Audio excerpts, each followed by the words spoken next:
Radio মিলনের আজকের নিবেদন নারায়ণ সান্যালের কাঁটায় কাঁটায় সিরিজের কাহিনী জম দুয়ারে পড়ল কাঁটা।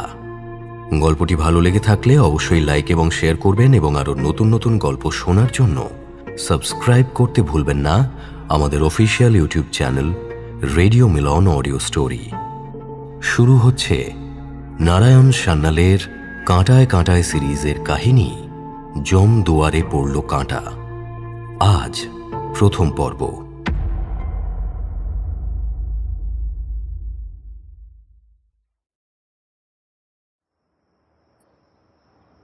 আজ নিয়মের ব্যতিক্রম হল। সন্ধে 7:30, টিভিতে সংবাদ পরিবেশিত হচ্ছে। রানুদেবী একাই শুনছেন। বাসু সাহেব আজ আদালতে যাননি। সারা দিন ধরে একটা বই পড়েছেন, mammals of the world, E.P. ওয়াকারের লেখা। দুনিয়ার তাবৎ স্তন্যপায়ী জীবের বিষয়ে কেন হঠাৎই কৌতূহল তা বলা শক্ত, তবে ওর ধরনটাই ওই রকম, ক্রমাগত বিষয় থেকে বিষয়াত্তরে উত্তরণ, যেন জ্যাক অব অল ট্রেডস হবার ব্রত নিয়ে এই ধরাধামে অবতীর্ণ হয়েছেন। তবে সারাদিন বই মুখে বসে থাকাটা রানুদেবীর আবার বরদাস্ত হয়নি। তাই তাঁর তাড়নায় বিকেলে এক চক্কর ঘুরে এসে আবার গিয়ে বসেছেন লাইব্রেরি ঘরে। কম্বাইন হ্যান্ড 20-এ নিঃশব্দে ওর নাগালের মধ্যে টিপয়ে সাজিয়ে দিয়ে গেল সিভাশ্রেগালের বোতল, বরফের টুকরো, কাজু বাদামের প্লেট, গ্লাস আর টংস। বাসু বইটা খুললেন এবং অল্প কিছুক্ষণের মধ্যেই বুঁদ হয়ে গেলেন।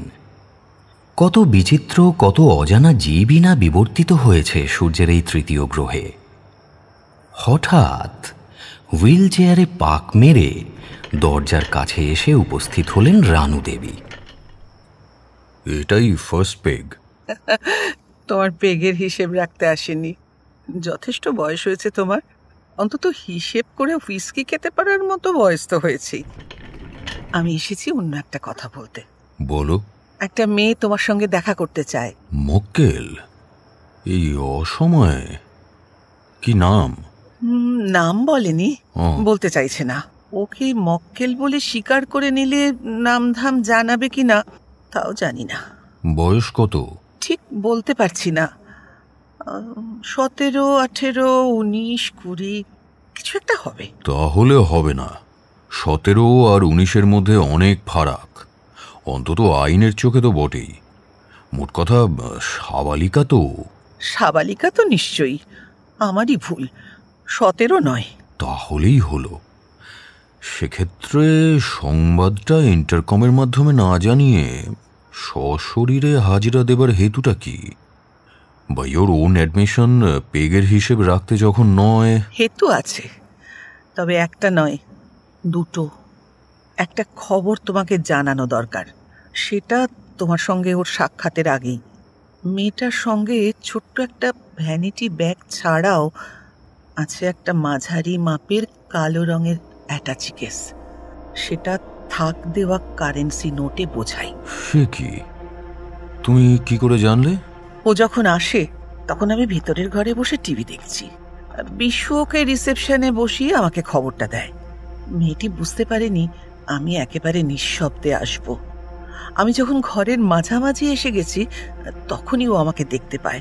তাড়াহুড়ো করে অ্যাটাচি বন্ধ করে আমার দিকে তাকায়। ধরা পড়ে যাওয়ার চাহনি। বুঝলাম। তার আগেই আমি কিন্তু অ্যাটাচির ভেতরটা এক নজর দেখে নিয়েছি। তা কত টাকা আছে ওর ব্যাগে? মানে আন্দাজে কি মনে হলো? তা কেমন করে বলবো? 50 টাকার নোটের বান্ডিল মনে হলো, পাশাপাশি থাক দেওয়া। কিন্তু সবটাই যে নোটের বান্ডিল তা নাও হতে পারে। হয়তো নিচের দিকে ওর শাড়ি, ব্লাউজ, তোয়ালে বা বইপত্র আছে। এটা তোমার ব্যারিস্টার গৃহিণীর উপযুক্ত কথা হলো না রানু।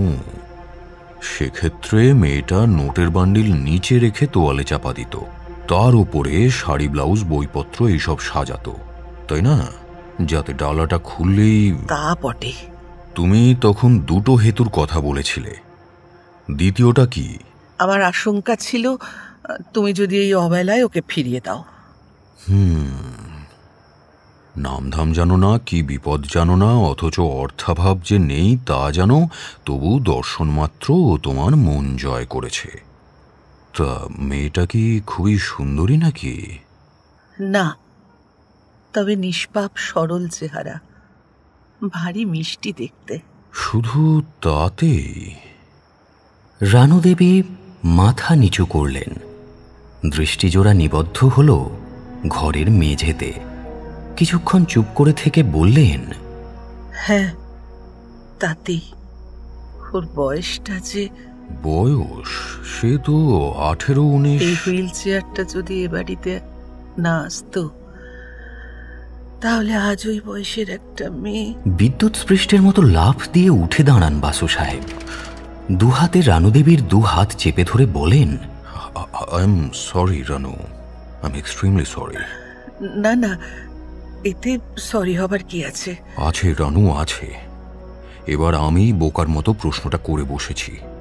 ও প্রশ্নটা ব্যারিস্টার গৃহিণীর স্বামীর উপযুক্ত নয়। আমার আগেই আন্দাজ করা উচিত ছিল কেন তোমার এই চঞ্চলতা। চলো যাই, দেখি মেয়েটা কি বিপদে পড়ে এই অসময়ে ছুটে এসেছে। লাইব্রেরি ঘরে শিবশ্রীগালের বোতলটার পাদমূলে উপুর হয়ে পড়ে থাকলো এই দুনিয়ার যাবতীয় স্তন্যপায়ী প্রাণী। বাসু সাহেব তাঁর সহধর্মিনীর হুইলচেয়ারটা ঠেলতে ঠেলতে এগিয়ে চললেন বাইরের ঘরের দিকে। রিসেপশনের কাছাকাছি এসে বললেন, যাও, ওকে পাঠিয়ে দাও। রানু চেয়ারে পাক মেরে এগিয়ে গেলেন রিসেপশন কাউন্টারের কাছে। একটু পরেই বাইরের দিক থেকে ঘরে এসে ঢুকল একটি তরুণী। ঠিকই আন্দাজ করেছিলেন বাসু সাহেব। বছর 20 কাছাকাছি বয়স মেয়েটার।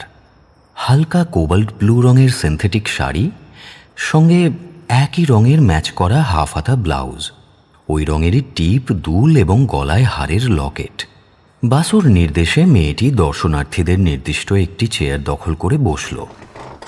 অ্যাটাচিটা পাশে নামিয়ে রাখল না, রাখল কোলের ওপর। বাসু জিজ্ঞাসা করলেন, বলো মা, আমি কিভাবে তোমাকে সাহায্য করতে পারি? কিভাবে শুরু করবে তা বোধহয় মেয়েটা স্থির করে উঠতে পারছিল না। হঠাৎ মনস্থির করে বলে ওঠে, দেখুন, একটা বিশেষ কারণে আমি নিরুদ্দেশ হয়ে যেতে চাই। আমি চাই না আমার পরিচিত আত্মীয় স্বজন বন্ধু বান্ধব। নিরুদ্দেশ না নিখোঁজ? আগে ঠিক বুঝলাম না। নিরুদ্দেশ মানে উদ্দেশ্যবিহীন বাউন্ডুলের মতো। খ্যাপা যেমন পরশ পাথর খুঁজে ফিরত, ঠিক সেভাবে নয়, কারণ খ্যাপার লক্ষ্য স্থির ছিল, পরশ পাথর। তুমি বোধহয় বিশেষ কোনো উদ্দেশ্য নিয়ে নিখোঁজ হতে চাইছ, নিরুদ্দেশ নয়। ওই যাদের ফটো টিভিতে দেখানো হয় ভবানী ভবনের মিসিং স্কোয়াডে খবর দেবার আবেদন জানিয়ে, সেরকম কিছু নয় বোধ হয়, তাই না? এক গ্লাস জল খাবো। খাবে নয়, বলো পান করবে। জলটা খাদ্য নয়, দিচ্ছি। আগে কিছু বলছেন? 1 গ্লাস জল নিয়ে আয়। হ্যাঁ। কিছুক্ষণের মধ্যেই বিশু 1 গ্লাস জল হাতে নিয়ে ঘরে ঢুকল। একেবারে রানুদেবীর ট্রেনিংয়ের কায়দা মাফিক, অর্থাৎ নিচে ট্রে, ওপরে ডিশ দিয়ে ঢাকা। মেয়েটির শুকিয়ে ওঠা কণ্ঠনালী স্বাভাবিক হওয়ার পর বাসু প্রশ্ন করলেন, কি নাম? হ্যাঁ, কার? আমার? না তো কি, যার আতঙ্কে নিখোঁজ হতে চাইছো তার? আমার আসলে নামটা জানাতে অসুবিধে আছে। সে তো হতেই পারে, তবে সেক্ষেত্রে তোমাকে মক্কেল বলে মেনে নিতে আমারও অসুবিধে আছে। তুমি এসো মা। আমার আশঙ্কা ছিল ক্লায়েন্টের নাম ঠিকানা না জানা থাকলে আপনি হয়তো আমার কেসটা নেবেন না, কিন্তু কিন্তু একটু ভেবে দেখুন স্যার, আমি যদি শিখা দত্তের মতো একটা বানানো নাম ঠিকানা আপনাকে দিতাম, তাহলে আপনি নিশ্চয়ই আমার কাছ থেকে একটা রিটার্ন নিতেন, মক্কেল বলে স্বীকার করতেন, আর তারপর মিথ্যে নাম ঠিকানার জন্য সময় নষ্ট করতেন। শিখা দত্তকে? কার কথা বলছো? ছন্দা রায়ের কথা বলছি, ওই কৌতূহলী কোণের কাঁটার। বাহ, সওয়াল জবাবে তুমি বেশ পোক্ত। হ্যাঁ, প্রথম ওভারের এনসুইঙ্গারে ঘাবড়ে গিয়েছিলে বটে, কিন্তু একেবারে আনাড়ি ব্যাটসওম্যান নও তুমি। অল রাইট, বলো কি বিপদ তোমার? বিশ্বাস করুন স্যার, আমি কোনো অন্যায় করিনি, না ধর্মত না আইনত। কিন্তু বিশেষ কারণে কোনো একজন ধুরন্ধর লোক আমাকে ফাঁদে ফেলতে চাইছে, পুলিশে ধরিয়ে দিতে চাইছে। পুলিশে তোমাকে ধরতে পারে কোনো একটা বিশেষ অপরাধের চার্জে। তা তুমি সেটা করে থাকো বা নাই করো, কিন্তু অপরাধটা কি জাতীয় তা আন্দাজ করতে পেরেছো? ধরুন খুন। ধরুন খুন? তার মানে পুলিশ তোমাকে কোন অপরাধের আসামি হিসেবে খুঁজছে তুমি তাও জানো না? মানে কোনো অপরাধ আদৌ সংঘটিত হয়েছে কিনা সেটুকু জানো কি? না। হ্যাঁ, সেটা কোনোভাবে এম্বেজলমেন্ট হতে পারে। মানে কালো বাংলায় যাকে বলে তহবিল তছরূপ। কালো বাংলায়? হ্যাঁ, তহবিল তছরূপ করলে যে টাকা হাতে আসে তা তো আর ব্যাংকে ডিপোজিট করা যায় না। অ্যাটাচি কেস বোঝাই করে পথে পথে ঘুরে বেড়াতে হয়, সেটা কালো টাকা। তাই এম্বেজলমেন্টের বঙ্গানুবাদ সাদা বাংলায় হয় না। যতক্ষণ সেটা তহবিলে আছে ততক্ষণ সেটা সাদা, আর তছরূপ হয়ে গেলেই সেটা কালো। একবার বলেছি, আবারও বলি, আমি জ্ঞানত অজ্ঞানত কোনো অন্যায় পাপ বা আইনত কোনো অপরাধ করিনি। আমি শুধু আমার অত্যন্ত প্রিয় একজনকে বিপদ থেকে বাঁচাতে চাইছি। নিশ্চয় সেটা পাপ কাজ নয়, অপরাধ নয়। তার মানে তোমার সেই অত্যন্ত প্রিয়জনটি কিছু একটা অপরাধ করেছে, খুন, চুরি বা তহবিল তছরূপ। আমি তা বলিনি, কারণ আমি তা এখনো জানিই না। আমার পেছনে যে অদৃশ্য শয়তানি শক্তি কাজ করে চলেছে, আমার বিশ্বাস তার পেছনেও সেই অশুভ শক্তি একই উদ্দেশ্যে কাজ করে চলেছে। অল রাইট, তুমি আমার কাছে কি জাতীয় সাহায্য চাইছো? আমার ষষ্ঠ ইন্দ্রিয় বলছে আমি অবিলম্বে কোনো একটা ফাঁদে পড়ে যাব। আমাকে পুলিশে গ্রেপ্তার করবে। তৎক্ষণাৎ আমি আপনার সাহায্য চাইব। তাই কিছু অগ্রিম রিটেনার দিয়ে যেতে চাই। মিথ্যে অভিযোগে, মানে ওদের শয়তানিতে যদি ধরা পড়ি তখন যেন বলতে পারি আপনি আমার অ্যাটর্নি। আপনার অনুপস্থিতিতে কারো কোনো প্রশ্নের জবাব আমি দেব না। তুমি বিবাহিত? না স্যার। তা তুমি আমার সাহায্য যখন টেলিফোনে চাইবে তখন আমি কেমন করে বুঝবো যে তুমি টেলিফোনের ও প্রান্তে আছো? তোমার গলার স্বর টেলিফোনে কেমন শোনায় তাও তো আমি জানি না। একটা সংকেত বা কোড নাম্বার দিয়ে আমি আমার পরিচয় দেব। তাহলে কি কোড নম্বর? 362436। হঠাৎ এমন অদ্ভুত একটা নম্বর কেন? ওটা আমার ভাইটাল স্ট্যাটিস্টিক্স। বাসু সাহেব এপাশে ফিরে তাকিয়ে দেখলেন রানু দেবী তাদের কথোপকথনের নোট নিয়ে যাচ্ছেন। তার কোনো ভাবান্তর হল না, এমনকি স্বামীর সঙ্গে চোখাচোখি পর্যন্ত না। দেখো মা, সচরাচর এমন শর্তে আমি কোনো মক্কেলের কাছে রিটেইনার গ্রহণ করি না, কিন্তু একটি ব্যতিক্রম ক্ষেত্র হিসাবে তুমি 100 টাকা জমা দিতে পারো। তোমার কোড নম্বরে আহ্বান পেলে আমি হাজতে গিয়ে তোমার কথা শুনব। মেয়েটি কালো অ্যাটাচিটায় হাত দিল না। ভ্যানিটি ব্যাগ খুলে একটা 50 টাকার বান্ডিল বের করে 2টো নোট বাড়িয়ে ধরল। রশিদটা কি নামে হবে? 362436? রশিদের প্রয়োজন নেই। তোমার না থাকলেও আমার আছে, আইনের প্রয়োজনে, ইনকাম ট্যাক্সের প্রয়োজনে। ঠিক আছে, তুমি দাও এখন। নামটা যখন জানবো তখন কাউন্টার ফয়েলে বসিয়ে নেব। মেয়েটা উঠে দাঁড়ালো। আপনি আমাকে নিশ্চিন্ত করলেন স্যার। আপনাকে ধন্যবাদ দেব না, তবে একটা প্রণাম করব। মেয়েটা সামনের দিকে ঝুঁকে পড়তেই বাসু সাহেব ঠ্যাং জোড়া টেনে নিলেন। অজ্ঞাত কুলশিলার রিটেইনার নেওয়া যায়, কিন্তু প্রণাম নেওয়া যায় না মা। তোমার পরিচয় যেদিন পাবো প্রণামটাও সেদিনই নেব। এক মুহূর্ত ইতস্তত করল মেয়েটা। মনে হলো সে আহত হয়েছে। তারপর দুহাত তুলে দুজনকে নমস্কার করে নিঃশব্দে বেরিয়ে গেল।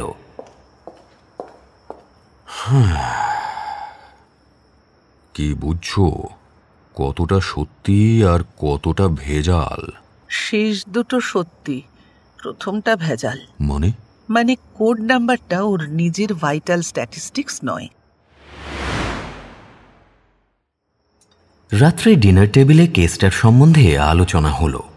বাসু সাহেব ইতিমধ্যে সুকৌশলীকে ওই অজ্ঞাত মক্কেল এবং তার অপরিজ্ঞাত আততায়ী তথা প্রিয়জন সম্বন্ধে তথ্য সংগ্রহ করার নির্দেশ দিয়েছেন।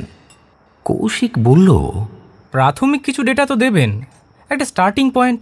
সন্ধান নেওয়া শুরু করব কোথা থেকে? সব সমস্যার শুরুটাই অমারাত্রির মতো নিরন্ধ্র অন্ধকার কৌশিক। কিন্তু যারা আস্তিক তারা বিশ্বাস করে কোনো অমারাত্রি নিষ্প্রভাত হয় না। ওসব কাব্য কথা মামু, নিষ্প্রভাত শব্দটা অভিধানে নেই। উনি নাকি এককালে কবিতা লিখতেন। অভিধান, অভিধান মাই ফুট। পরদিন সকালে প্রাতভ্রমণ সেরে বাড়ি ফিরে বাসু সাহেব দেখলেন বাড়ির বাকি 3 জন বাসিন্দা বাগানে বেতের চেয়ার পেতে বসে আছেন আর বিশু চা পরিবেশন করছে। তিনি তাঁর নির্দিষ্ট বেতের চেয়ারটা টেনে নিতেই সুজাতা দৈনিক সঞ্জয় উবাচর একটা পাতা বাড়িয়ে ধরে বলল, দেখুন মামু, আপনার ক্লায়েন্ট বিজ্ঞাপন দিয়েছে।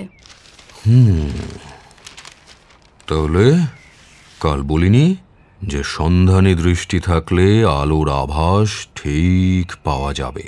তা তো যাবে, কিন্তু বিজ্ঞাপনটা দিচ্ছে কে? আপনার মক্কেল না তার শত্রুপক্ষ?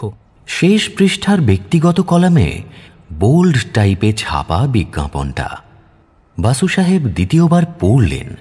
হিসেবটা মেটাতে চাই অবিলম্বে এবং নগদে। হোটেল পান্না, রিপন স্ট্রিট, বৃহস্পতিবার সন্ধ্যা 7টার আগে। 36, 24, 36। পড়ে যা মনে হচ্ছে দুটোই হতে পারে, বুঝেছ? তবে কোড নাম্বার পড়ে সহজেই বোঝা যাচ্ছে যে এটা আমাদের মক্কেল সংক্রান্ত ব্যাপারই বটে। তা সুকৌশলীর পরামর্শ কি এক্ষেত্রে? দৈনিক সঞ্জয় উবাচ অফিসে একবার খোঁজ করব। বৃথা পরিশ্রম। বিজ্ঞাপনটা যদিও মিস্টেরিয়াস এবং কাউন্টার ক্লার্ক, তা সে পুরুষই হোক অথবা নারী, বিজ্ঞাপনের শেষ 3টে শব্দ শুনে নিশ্চয়ই বিজ্ঞাপনদাত্রীর দিকে চোখ তুলে তাকাবে, কিন্তু সেক্ষেত্রেও সে তোমাকে বিজ্ঞাপনদাত্রীর বিষয়ে কিছু বলবে না। এটা কাগজের এথিক্স। তাহলে আমিও একটা বিজ্ঞাপন দিয়ে আসি কালকের কাগজে, ওই একই জায়গায়। ধরুন বিজ্ঞাপনটা হলো এইরকম: হোটেলের ভিতরে যাব না, ফাঁদ পাতার চেষ্টা করলে সর্বনাশ হয়ে যাবে। বৃহস্পতিবার সন্ধ্যে 6টার সময় ওই হোটেলের সামনে ফুটপাতে দাঁড়িয়ে থাকব। 36, 24, 36। কিন্তু কে যাচ্ছে, তুমি না সুজাতা? দুজনেই। ভেবে দেখুন মামু, দুটো সম্ভাবনা। প্রথমত, বিজ্ঞাপনটা আপনার মক্কেল দিয়ে থাকতে পারে। সেক্ষেত্রে ধরে নিতে হবে যে অ্যাটাচি ভর্তি টাকা নিয়ে এসে হোটেল পান্নায় অপেক্ষা করছে ব্ল্যাকমেল মেটাতে। আরও ধরে নিতে হবে যে ওরা পরস্পরকে চেনে, না হলে প্রাপক হোটেল পান্নায় এসে ওকে খুঁজে বার করবে কেমন করে? রিসেপশনে এসে তো আর এটা বলতে পারে না যে 36, 24, 36 কোন ঘরে উঠেছে। দ্বিতীয় সম্ভাবনা, বিজ্ঞাপনটা দিয়েছে ব্ল্যাকমেলার, তাই অবিলম্বে ও নগদ দুটি শব্দ ব্যবহৃত হয়েছে। সেক্ষেত্রে ধরে নিতে হবে আপনার মক্কেল তাকে চেনে, কিন্তু ঠিকানা জানে না, তাই রিপন স্ট্রিটের হোটেল পান্নায় এসে দিন কয়েক ব্ল্যাকমেলারকে থাকতে হচ্ছে। তোমার যুক্তি ঠিকই আছে, তবে সময়টা একটু বদলে নাও। বৃহস্পতিবার সন্ধে 6টার বদলে করো বেলা 11:07 IST। বুঝেছি। সন্ধে 6টায় হোটেল গেটে অনেক লোকজন থাকবে। বেলা 11:07 হলে মানুষটাকে চিহ্নিত করা সহজ হবে, সে স্ত্রীলোকই হোক বা পুরুষ। কারেক্ট। সেই মতোই ব্যবস্থা হলো। দুপুরে বাসু সাহেবের একটা আরবিট্রেশন মামলা ছিল, নিজের বাড়িতেই, আদালতে যেতে হয়নি। সন্ধেবেলা কৌশিক ফিরে এসে সারাদিনের খবর দিল। রিপন স্ট্রিটের হোটেল পান্না মোটামুটি খানদানি পানশালা মামু। 6তলা বাড়ি, লিফট আছে, বারও আছে। দৈনিক সঞ্জয়ের অফিসেও গিয়েছিলাম, বিজ্ঞাপনদাতার পাত্তা পাইনি। সে তো আগেই বলেছিলাম। হ্যাঁ, এটা দেখুন আমাদের বিজ্ঞাপনের কপি। 36, 24, 36 হোটেলের ভেতরে নয়, হোটেলের সামনে ট্যাক্সিতে অপেক্ষা করব বৃহস্পতিবার বেলা 11টা থেকে 11:05। একা আসা চাই, তুমি জানো কে। Good good. বৃহস্পতিবার সকাল 10:30। সুজাতা এসে পৌঁছল রিপন স্ট্রিটের হোটেল পান্নায়। ঠিক 11:15 সে হোটেল লাউঞ্জে ঢুকে রিসেপশন কাউন্টারের কাছাকাছি একটা সোফা দখল করে একটা পেপার ব্যাগ খুলে বসল। কাউন্টার ক্লার্কের সঙ্গে একবার চোখাচোখিও হলো। সুজাতা বারে বারে তার হাত ঘড়ির দিকে তাকাতে থাকলো। ভাবখানা এমন যেন হোটেল লাউঞ্জে 11:15 নাগাদ কারো সঙ্গে তার জরুরি অ্যাপয়েন্টমেন্ট আছে। কৌশিকও এলো, তবে আলাদা একটা ট্যাক্সি নিয়ে। ঠিক 11:05 তার পরনে গ্রে রঙের স্যুট, চোখে কালো চশমা আর মাথায় টুপি, যাতে মুখটা ভালো করে দেখা না যায়। বসেছে ট্যাক্সির পেছনের সিটে। ড্রাইভারকে বলেছে হোটেলের ঠিক সামনে ট্যাক্সিটা পার্ক করতে, কিন্তু ট্যাক্সিটা ঠিক হোটেলের সামনে পার্ক করা গেল না, কারণ আগে থেকেই সেখানে একটা অ্যাম্বাসেডর পার্ক করা আছে, তার পেছনে আবার একটা মারুতি। অগত্যা গেট থেকে একটু দূরে গাড়িটা পার্ক করে ট্যাক্সি ড্রাইভার জানতে চাইল কতক্ষণ অপেক্ষা করতে হবে। কৌশিক ওর দিকে একটা 10 টাকার নোট বাড়িয়ে ধরে বলল, এটা তোমার মিটারের ওপর। ট্যাক্সি ড্রাইভার নোটখানা বুক পকেটে রেখে একটা সিগারেট ধরালো। এতক্ষণে সওয়ারির সাজ পোশাকের দিকে তার নজর যায়। 007 মার্কা কিছু পিকচার নিশ্চয়ই তার দেখা আছে। সে মনে মনে খুশি হলো। ক্রমে 11টা বাজল। হোটেল থেকে বেশ কিছু লোক বাইরে বেরিয়ে এলো, কিছু লোক ঢুকলো। গাড়ির পাশ দিয়ে 2-4 জন যাতায়াত করছে। কেউ যে ওকে বিশেষ নজর করছে সেটা মনে হলো না কৌশিকের, কিন্তু মিনিট 3 মধ্যেই ও লক্ষ্য করল একটি বিশেষ তরুণীকে। ট্যাক্সিটার পাশ দিয়ে সে এই নিয়ে 3য়বার হেঁটে গেল। বর্ণনা শোনাই ছিল, কৌশিকের চিনতে অসুবিধে হলো না, কিন্তু মেয়েটা ট্যাক্সির কাছে এগিয়ে এলো না। কৌশিকও কোনো সাড়া দিল না। 4র্থবার ট্যাক্সিটার পাশ দিয়ে যাওয়ার সময় সে বেশ কাছে ঘনিয়ে এলো। তাকিয়ে দেখল ট্যাক্সির পেছনের একক যাত্রীর দিকে। হয়তো যাকে খুঁজছে এসে নয়, এ কথা বুঝে নিয়ে দূরে সরে গেল। তারপর ফুটপাথের স্টলওয়ালার দোকানে কিছু মাসিক পত্র নাড়াচাড়া করতে লাগলো। কৌশিক বুঝল মেয়েটা ভয় পেয়েছে, যোগাযোগ করবে না, এবং যতক্ষণ কৌশিক ট্যাক্সি নিয়ে চলে না যাচ্ছে মেয়েটা ততক্ষণ স্টল ছেড়ে নড়বে না। অগত্যা কৌশিক ট্যাক্সি ড্রাইভারকে নির্দেশ দেয়, পার্ক স্ট্রিটের দিকে চলো।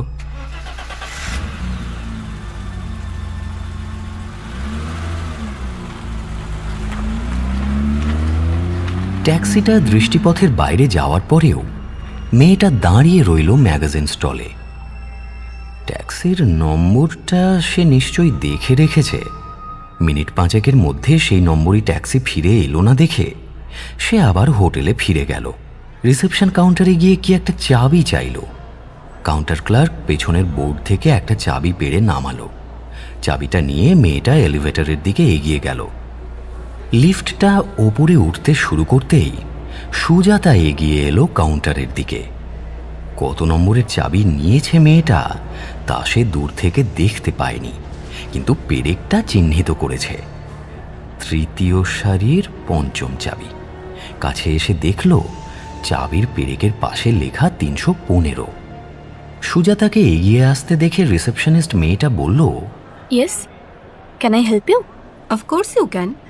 এক্ষুনি যিনি 315 নম্বর চাবিটা নিয়ে গেলেন উনি শকুন্তলা চ্যাটার্জি তো, গ্যানন অ্যান্ড ড্যাঙ্কারলি ডক্টর সামন্তের পার্সোনাল সেক্রেটারি। মেয়েটা সুজাতাকে আপাদমস্তক ভালো করে একবার দেখে নিল, তারপর বলল, আপনি অনেকক্ষণই লাউঞ্জে বসে আছেন কেন বলুন তো? চাকরির সন্ধানে। মিস চ্যাটার্জিকে আমি চাক্ষুষ কখনো দেখিনি। উনি এই 11টা নাগাদেই হোটেলে আমাকে আসতে বলেছিলেন। রুম নাম্বার কত তাও বলেননি, বলেছিলেন রিসেপশনে এসে অপেক্ষা করতে, উনি ডেকে নেবেন। ওই 10:30 থেকে 11টার মধ্যে আর কি। I see. তা আপনার কেন মনে হলো যে উনি? ওই যে ওর বর্ণনা শুনেছি, ওদের অ্যানুয়াল সোশ্যালে তোলা গ্রুপ ফটোতে ওর ছবিও দেখেছি। অবশ্য গ্রুপ ফটো তো খুবই ছোট মাপের। মেয়েটার বিশ্বাস হলো।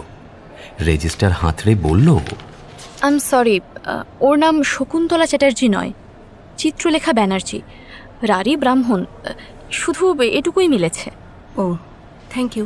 একটু অপেক্ষা করুন, আমি রেজিস্টার চেক করে বলছি। I am sorry, Shakuntala Chatterjee নামে কোনো বোর্ডার এখন এই হোটেলে নেই। পুনরায় ধন্যবাদ জানিয়ে সুজাতা বিদায় হলো। পূর্ব পরিকল্পনা মতো পার্ক স্ট্রিটের পিটার ক্যাট হোটেলে এসে কৌশিকের সঙ্গে দেখা করল, সব কথা জানালো তাকে। তারপর দুজনে সেখানেই মধ্যাহ্ন আহার সেরে নিল। সুজাতা এরপর চলে গেল নিউ আলিপুরে, আর কৌশিক ফিরে এলো হোটেল পান্নায়। রিসেপশন কাউন্টারে বেশ কিছু লোকের ভিড় আছে তখন।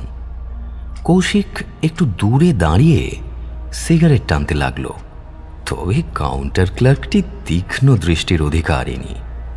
সুদর্শন যুবকটি তার নজর এড়াতে পারল না। কাউন্টারটা একেবারে ফাঁকা হতে মেয়েটা খবরের কাগজখানা টেনে নেয়, আর তখনই ঘনিয়ে আসে কৌশিক। বলে, এক্সকিউজ মি। বলুন। আমাকে একটা খবর দিতে পারেন? আপনাদের সেবা করতেই তো আমি আছি। মিস চিত্রলেখা ব্যানার্জি কি এই হোটেলে উঠেছেন? উঠেছেন। Room number 315। ঘরেই আছেন? দেখা করতে চান? না না না, নিশ্চয়ই না। সর্বনাশ। সে কি, কেন? দেখা করতেই তো এসেছেন নাকি? কিভাবে আপনাকে বোঝাবো ঠিক বুঝে উঠতে পারছি না। মানে আমাদের মধ্যে একটু মিসআন্ডারস্ট্যান্ডিং হয়েছে। ও রাগ করেই হোটেলে এসে উঠেছে। আমি খোঁজ পেয়ে গেছি, জানলে ও আবার হোটেল পাল্টাবে। মিস ব্যানার্জি আপনার আত্মীয়? এখনো হয়নি, নিকট আত্মীয়া যাতে হয় সেই চেষ্টাতেই তো প্রাণপাত করছি। তাই? তা বাধাটা কোথায়? বাধা এক ঝুড়ি। 1 নম্বর আমি বামুন নই, কায়েত। 2 নম্বর চিত্রার মা, তিনি আমাকে দু চক্ষে দেখতে পারেন না। কেন বলুন তো? মানে আপনি তো তেমন কুৎসিত নন। চিত্রাও তাই বলে। আমি দেখতে ভালোই, কিন্তু আমার রোজগার যে ডক্টর গাঙ্গুলির মতো নয়। ডাক্তার গাঙ্গুলি আবার কে? যার সঙ্গে চিত্রার মা চিত্রার বিয়ে দিতে চান। আচ্ছা, ডক্টর গাঙ্গুলি কি এই হোটেলে এসেছিলেন? মানে ওই রোগা বেটে বিশ্রী দেখতে কালো মতো একটা লোক। তা তো আমি জানি না, তবে শিলিগুড়ির একজন ডাক্তারবাবুকে উনি ফোন করেছিলেন। মিস ব্যানার্জির কি এক আত্মীয় শিলিগুড়ির সরকারি বড় হাসপাতালে আছে।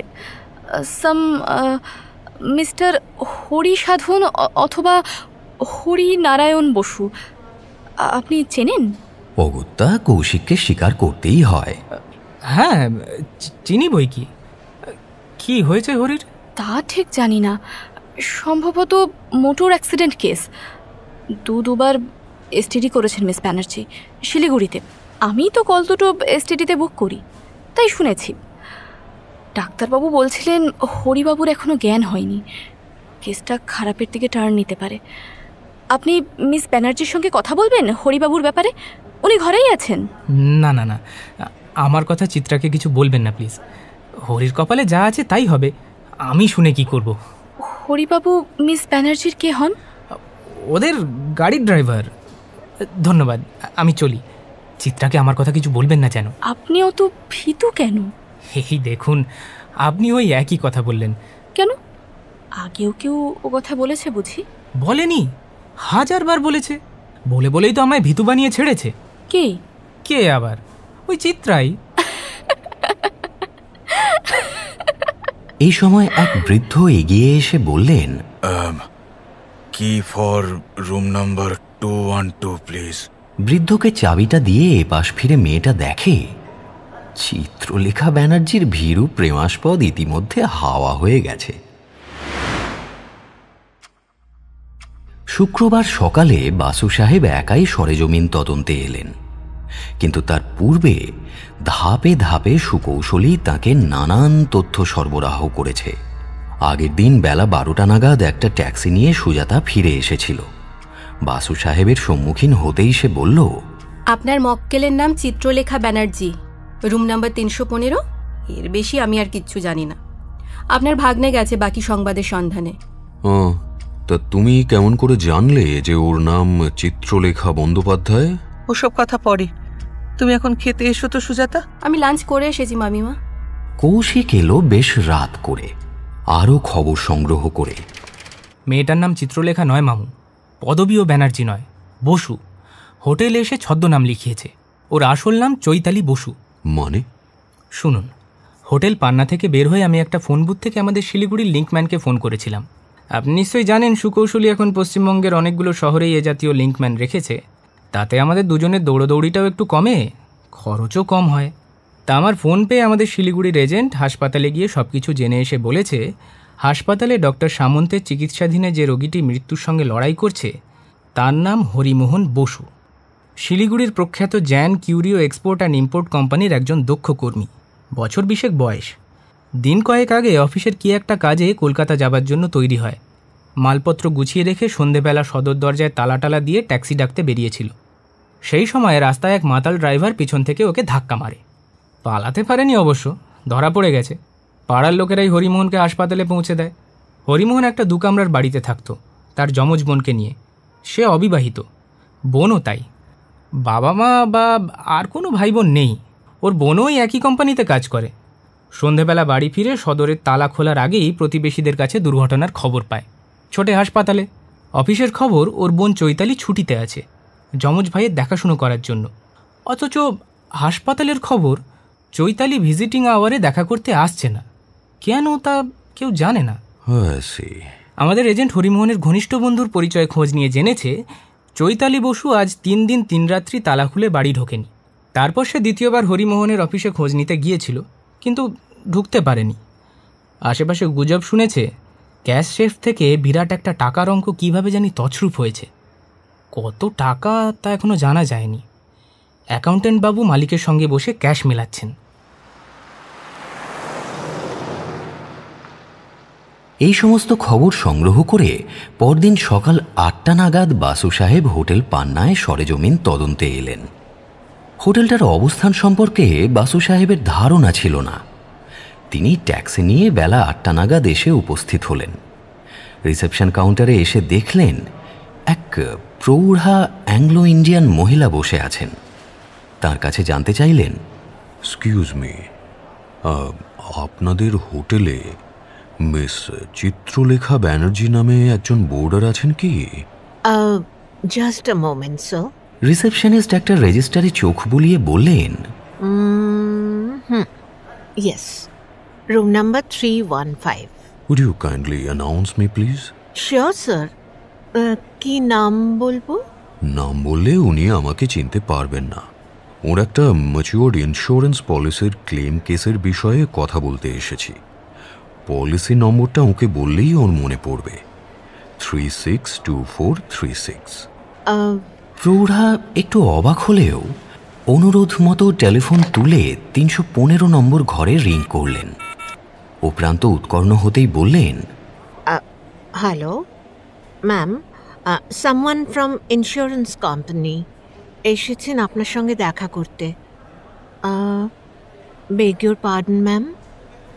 ইয়েস ম্যাম, ইন্স্যুরেন্স কোম্পানি থেকে আপনার একটা ম্যাচিওর্ড পলিসির ব্যাপারে। Sorry ma'am. ও ও ও ও আচ্ছা, হ্যাঁ ওকে তাই বলছি। টেলিফোনটা বাঁ হাতে ধরাই রইল। রিসেপশনিস্ট বাসু সাহেবের দিকে ফিরে বললেন, স্যার উনি দেখা করবেন না, ওর কোনো ইন্স্যুর পলিসি ম্যাচিওর করেনি। কিন্তু পলিসি নম্বরটা তো আপনি ওকে বললেন না, 362436। রিসেপশনিস্ট ভদ্রমহিলার হাতে ধরা রিসিভারটা ততক্ষণে কক কক করতে শুরু করেছে। ভদ্রমহিলা শুনে নিয়ে বাসুকে বললেন, ওকে আপনি ওপরে যান, রুম নাম্বার 315। আপনি যে পলিসি নাম্বারটা বলেছেন উনি তা শুনতে পেয়েছেন।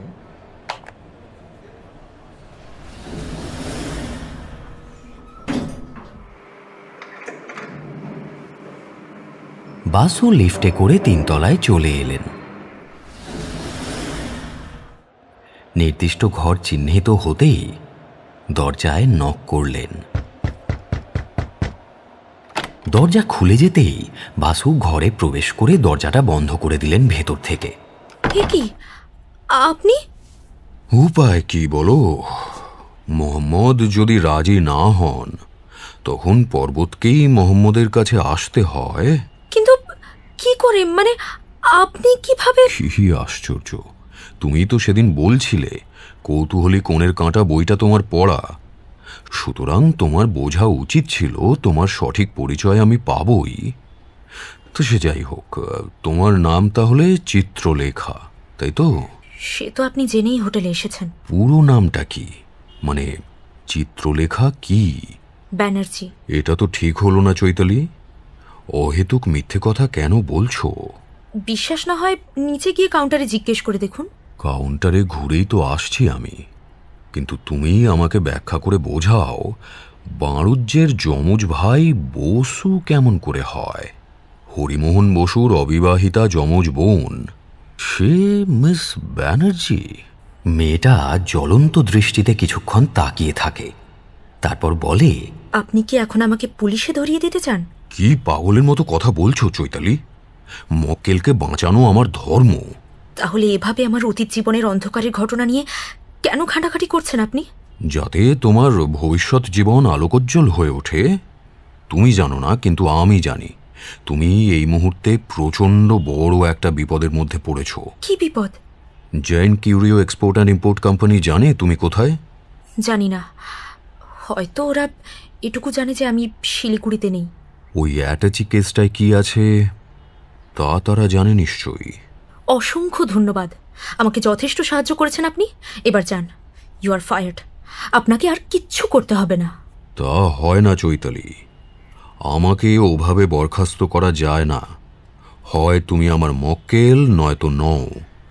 মক্কেল হলে তখন তোমার সব কথা আমি গোপন রাখতে বাধ্য, কিন্তু যে মুহূর্তে তুমি আমাকে বরখাস্ত করবে সেই মুহূর্ত থেকে আমি একজন আদালতের অফিসার। আমার কর্তব্য হবে তৎক্ষণাৎ পুলিশে ফোন করে জানানো যে ওই ব্যাগটা ব্ল্যাক মানিতে ভর্তি। কি ভুল বলছি কিছু? চৈতালি মাথা নিচু করে নীরব হয়ে রইল। হ্যাঁ, তাহলে তহবিলটা তুমি তছরূপ করেছ? নিশ্চয়ই না, এসব কি বলছেন আপনি? তাহলে নিশ্চয়ই তোমার যমজ ভাই হরিমোহন করেছে? না, হরি চেষ্টা করলেও ক্যাশ সরাতে পারবে না, পারতো না। ক্যাশের 3 সেট চাবি আছে আর একটা কোড নাম্বার আছে।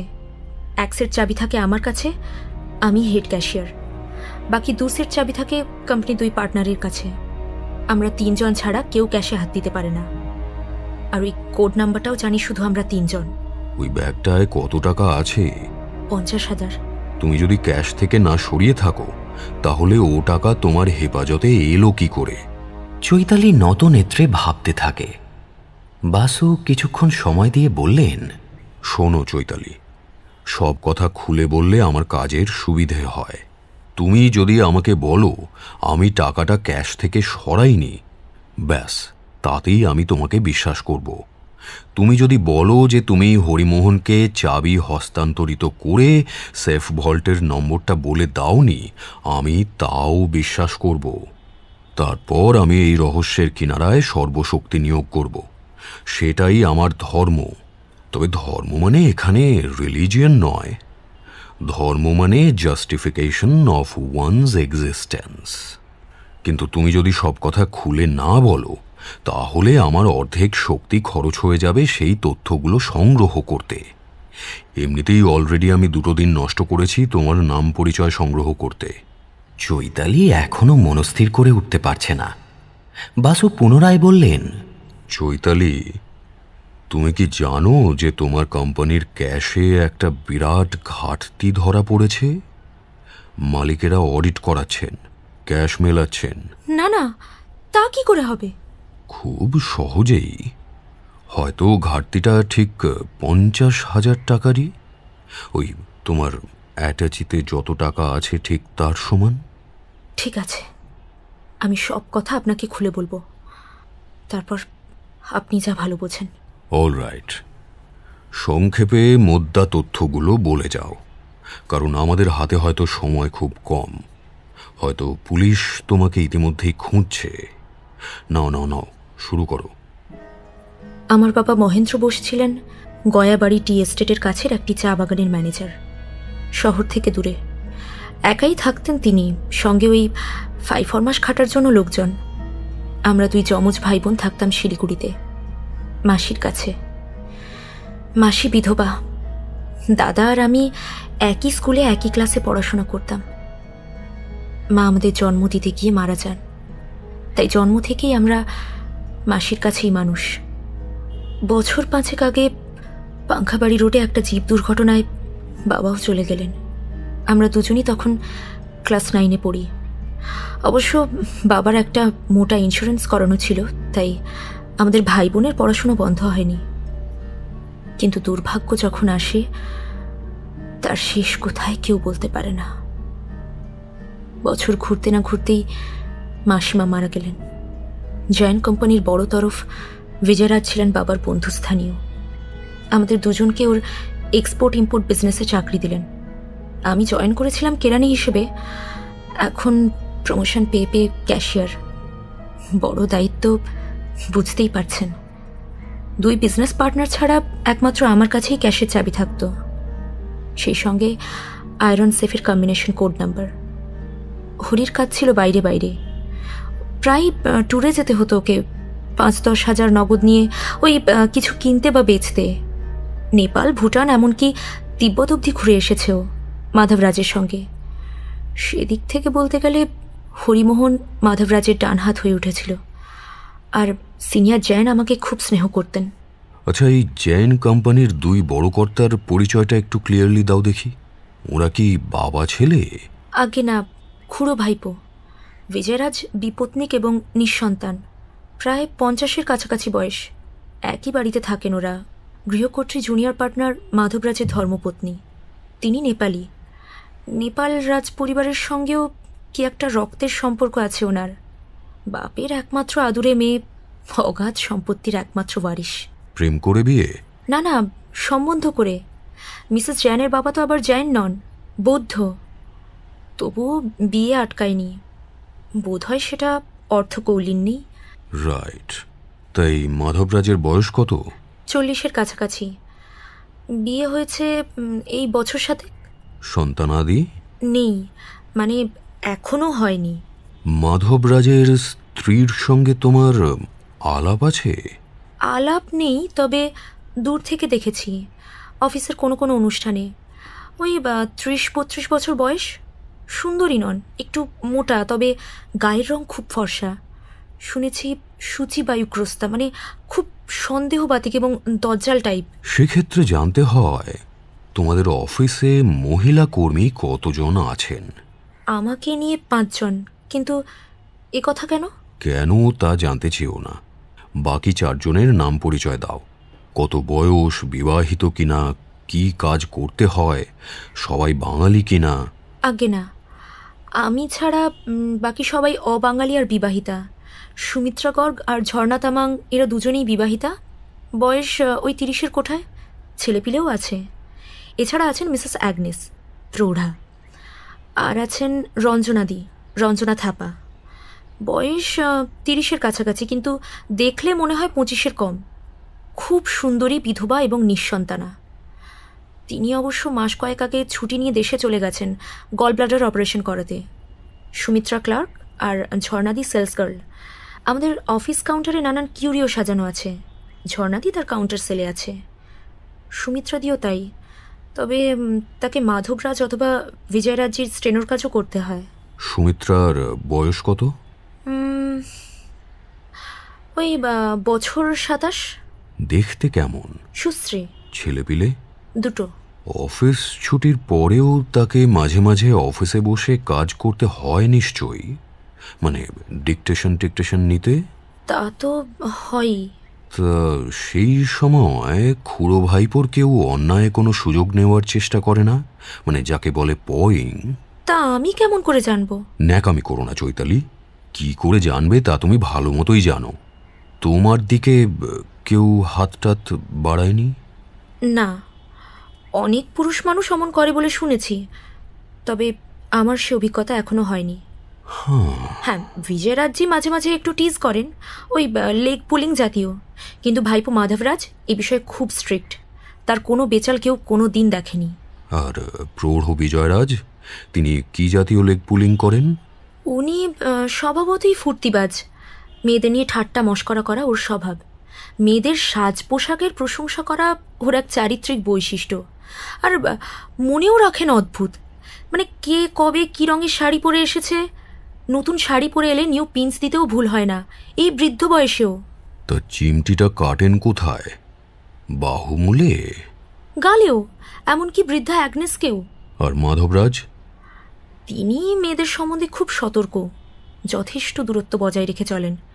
সুমিত্রাদিকে যদি অফিস ছুটির পর ডিকটেশন নেবার জন্য থেকে যেতে হয়, তাহলে আমাদের মধ্যে অন্য কোনো মহিলা কর্মীকে ছুতোনাতায় ওভারটাইম নিতে বাধ্য করেন। কিন্তু কেন বলো তো? মানে ভয়টা কাকে? ঠিক বলতে পারবো না স্যার, হয়তো নিজেকেই, অথবা ওর সন্দেহবাতিক বউকে। কিন্তু এইসব কথা এত খুঁটিয়ে কেন জানতে চাইছেন? আচ্ছা, ওই যে বিধবা মেয়েটি, মানে রঞ্জনা থাপা, যে ছুটিতে আছে বললে, ও কি কাজ করত? রঞ্জনাদি ঠিক আমাদের স্টাফ ছিল না, সে ছিল কমিশন এজেন্ট, ওই হীরালাল ঘিসিংজির ডান হাত। হীরালালজি থাকেন কাঠমান্ডুতে। আর রঞ্জনা, ওর দেশ কোথায়?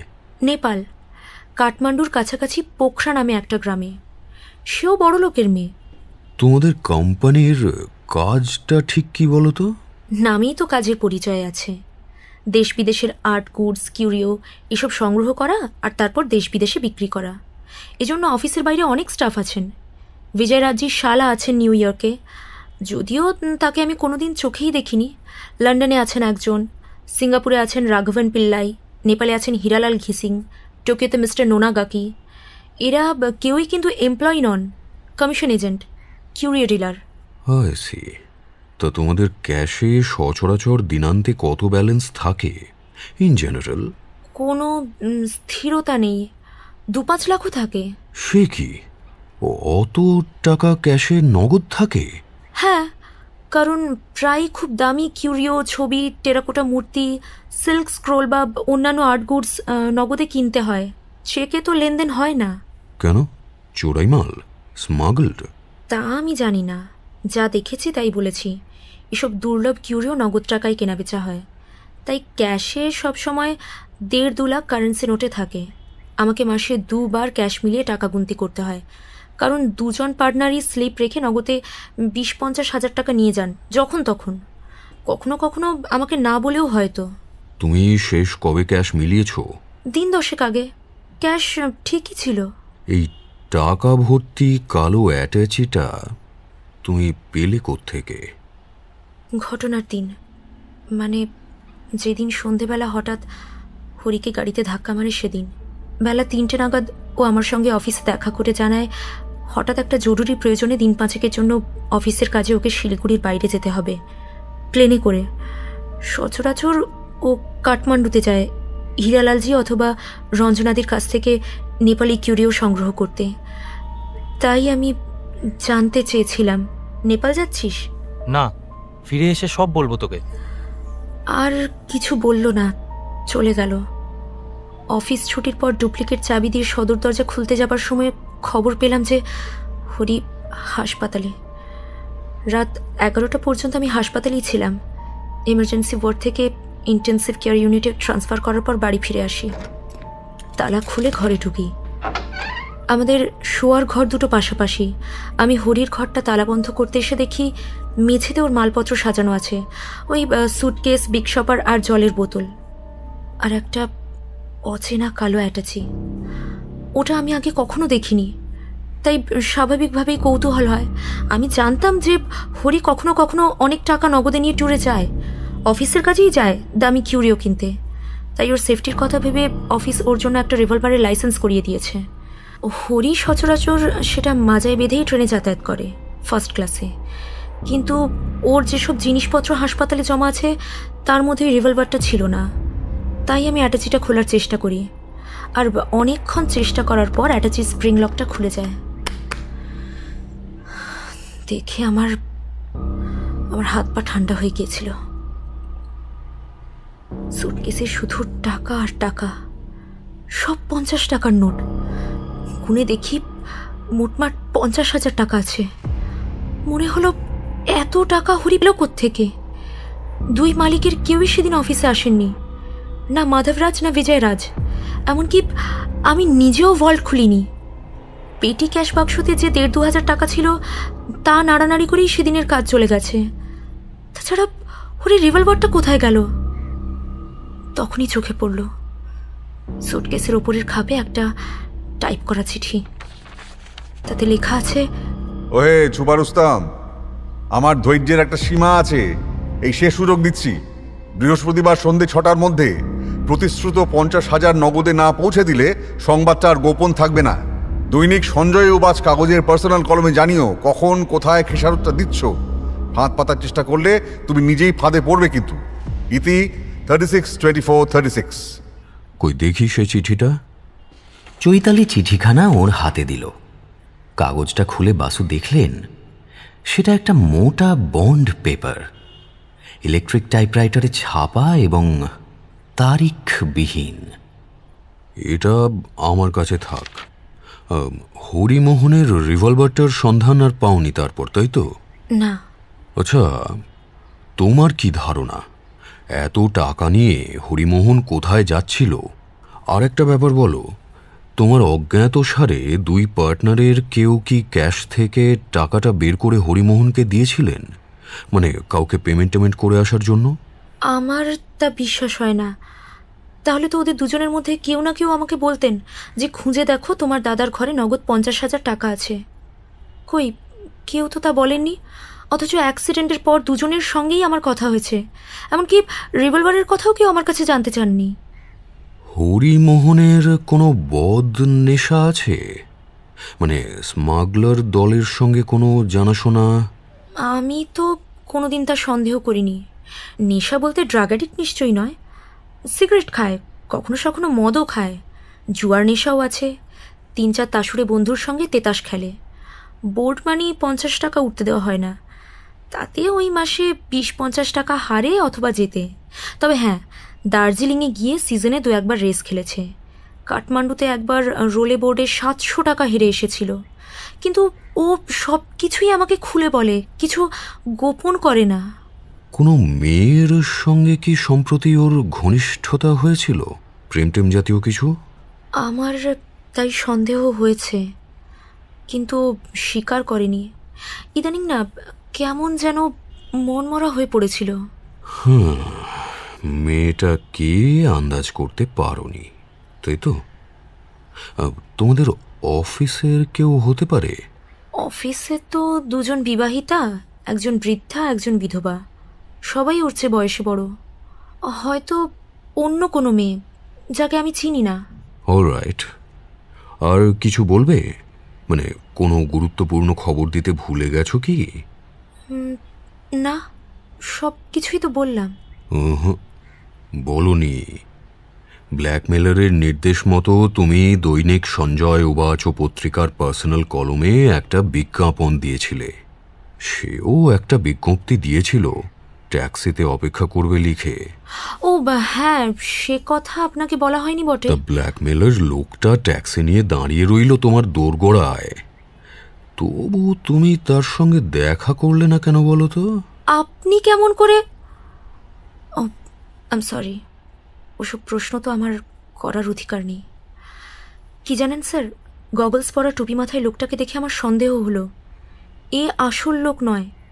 আসল লোকই যদি হয় তাহলে হোটেল রিসেপশনে এসে আমাকে চাইছে না কেন? তোমার নাম সে জানে? না, জানে না। সম্ভবত হরির নাম জানে। অন্ততপক্ষে সে কোড নাম্বারটা তো জানে, যেভাবে আপনি এলেন। তার মানে তুমিও তাকে চেনো না? না। তোমার বলা যখন শেষ হয়েছে তখন আমি বলতে শুরু করি। মন দিয়ে শোনো। বর্তমানে তুমি প্রচণ্ড একটা বিপদের মধ্যে আছো। শিলিগুড়ির অফিসে অডিটর যদি বলে ক্যাশে 50,000 টাকার ঘাটতি আছে, আর হরিমোহনের জ্ঞান যদি আদৌ না ফেরে, তাহলে তোমার অবস্থা তুমি বুঝে দেখো। তোমাকে অফিস থেকে ছুটি দিয়েছে হরিমোহনের দেখভাল করার জন্য, অথচ তুমি ছদ্মনামে কলকাতার একটা হোটেলে লুকিয়ে বসে আছো, আর তোমার হেফাজতে নগদ 50,000 টাকার ব্ল্যাক মানি, ঠিক যে পরিমাণ ঘাটতির কথা অডিটর বলছে। আপনি আমাকে কি করতে বলেন? বলছি, একটু অপেক্ষা করো। বাসু টেলিফোনটা তুলে নিয়ে অপারেটরকে ওর বাড়ির নম্বরটা দিতে বললেন।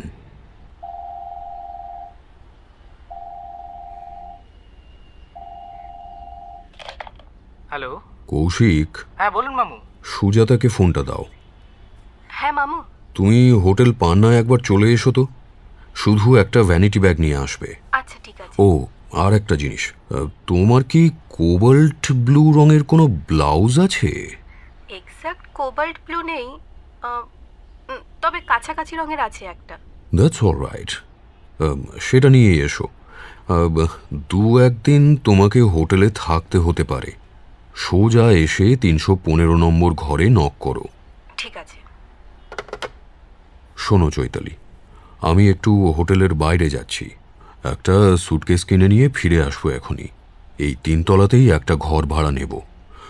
যতক্ষণ না আমি ফিরে আসি তুমি এখানে অপেক্ষা করো। ইতিমধ্যে যদি টেলিফোন বাজে তুলবে না, যদি কেউ দরজায় নক করে খুলবে না, অর্থাৎ তুমি ঘরে নেই। আমি এসে দরজায় নক করব এইভাবে, টক টক, একটু থেমে 3 বার টক টক টক, তখন তুমি দরজা খুলবে। ওকে? ঠিক আছে। তুমি বুঝতে পারছো আমি কি করতে চাইছি? না। তোমাকে ইভাপোরেট করে দিতে চাইছি।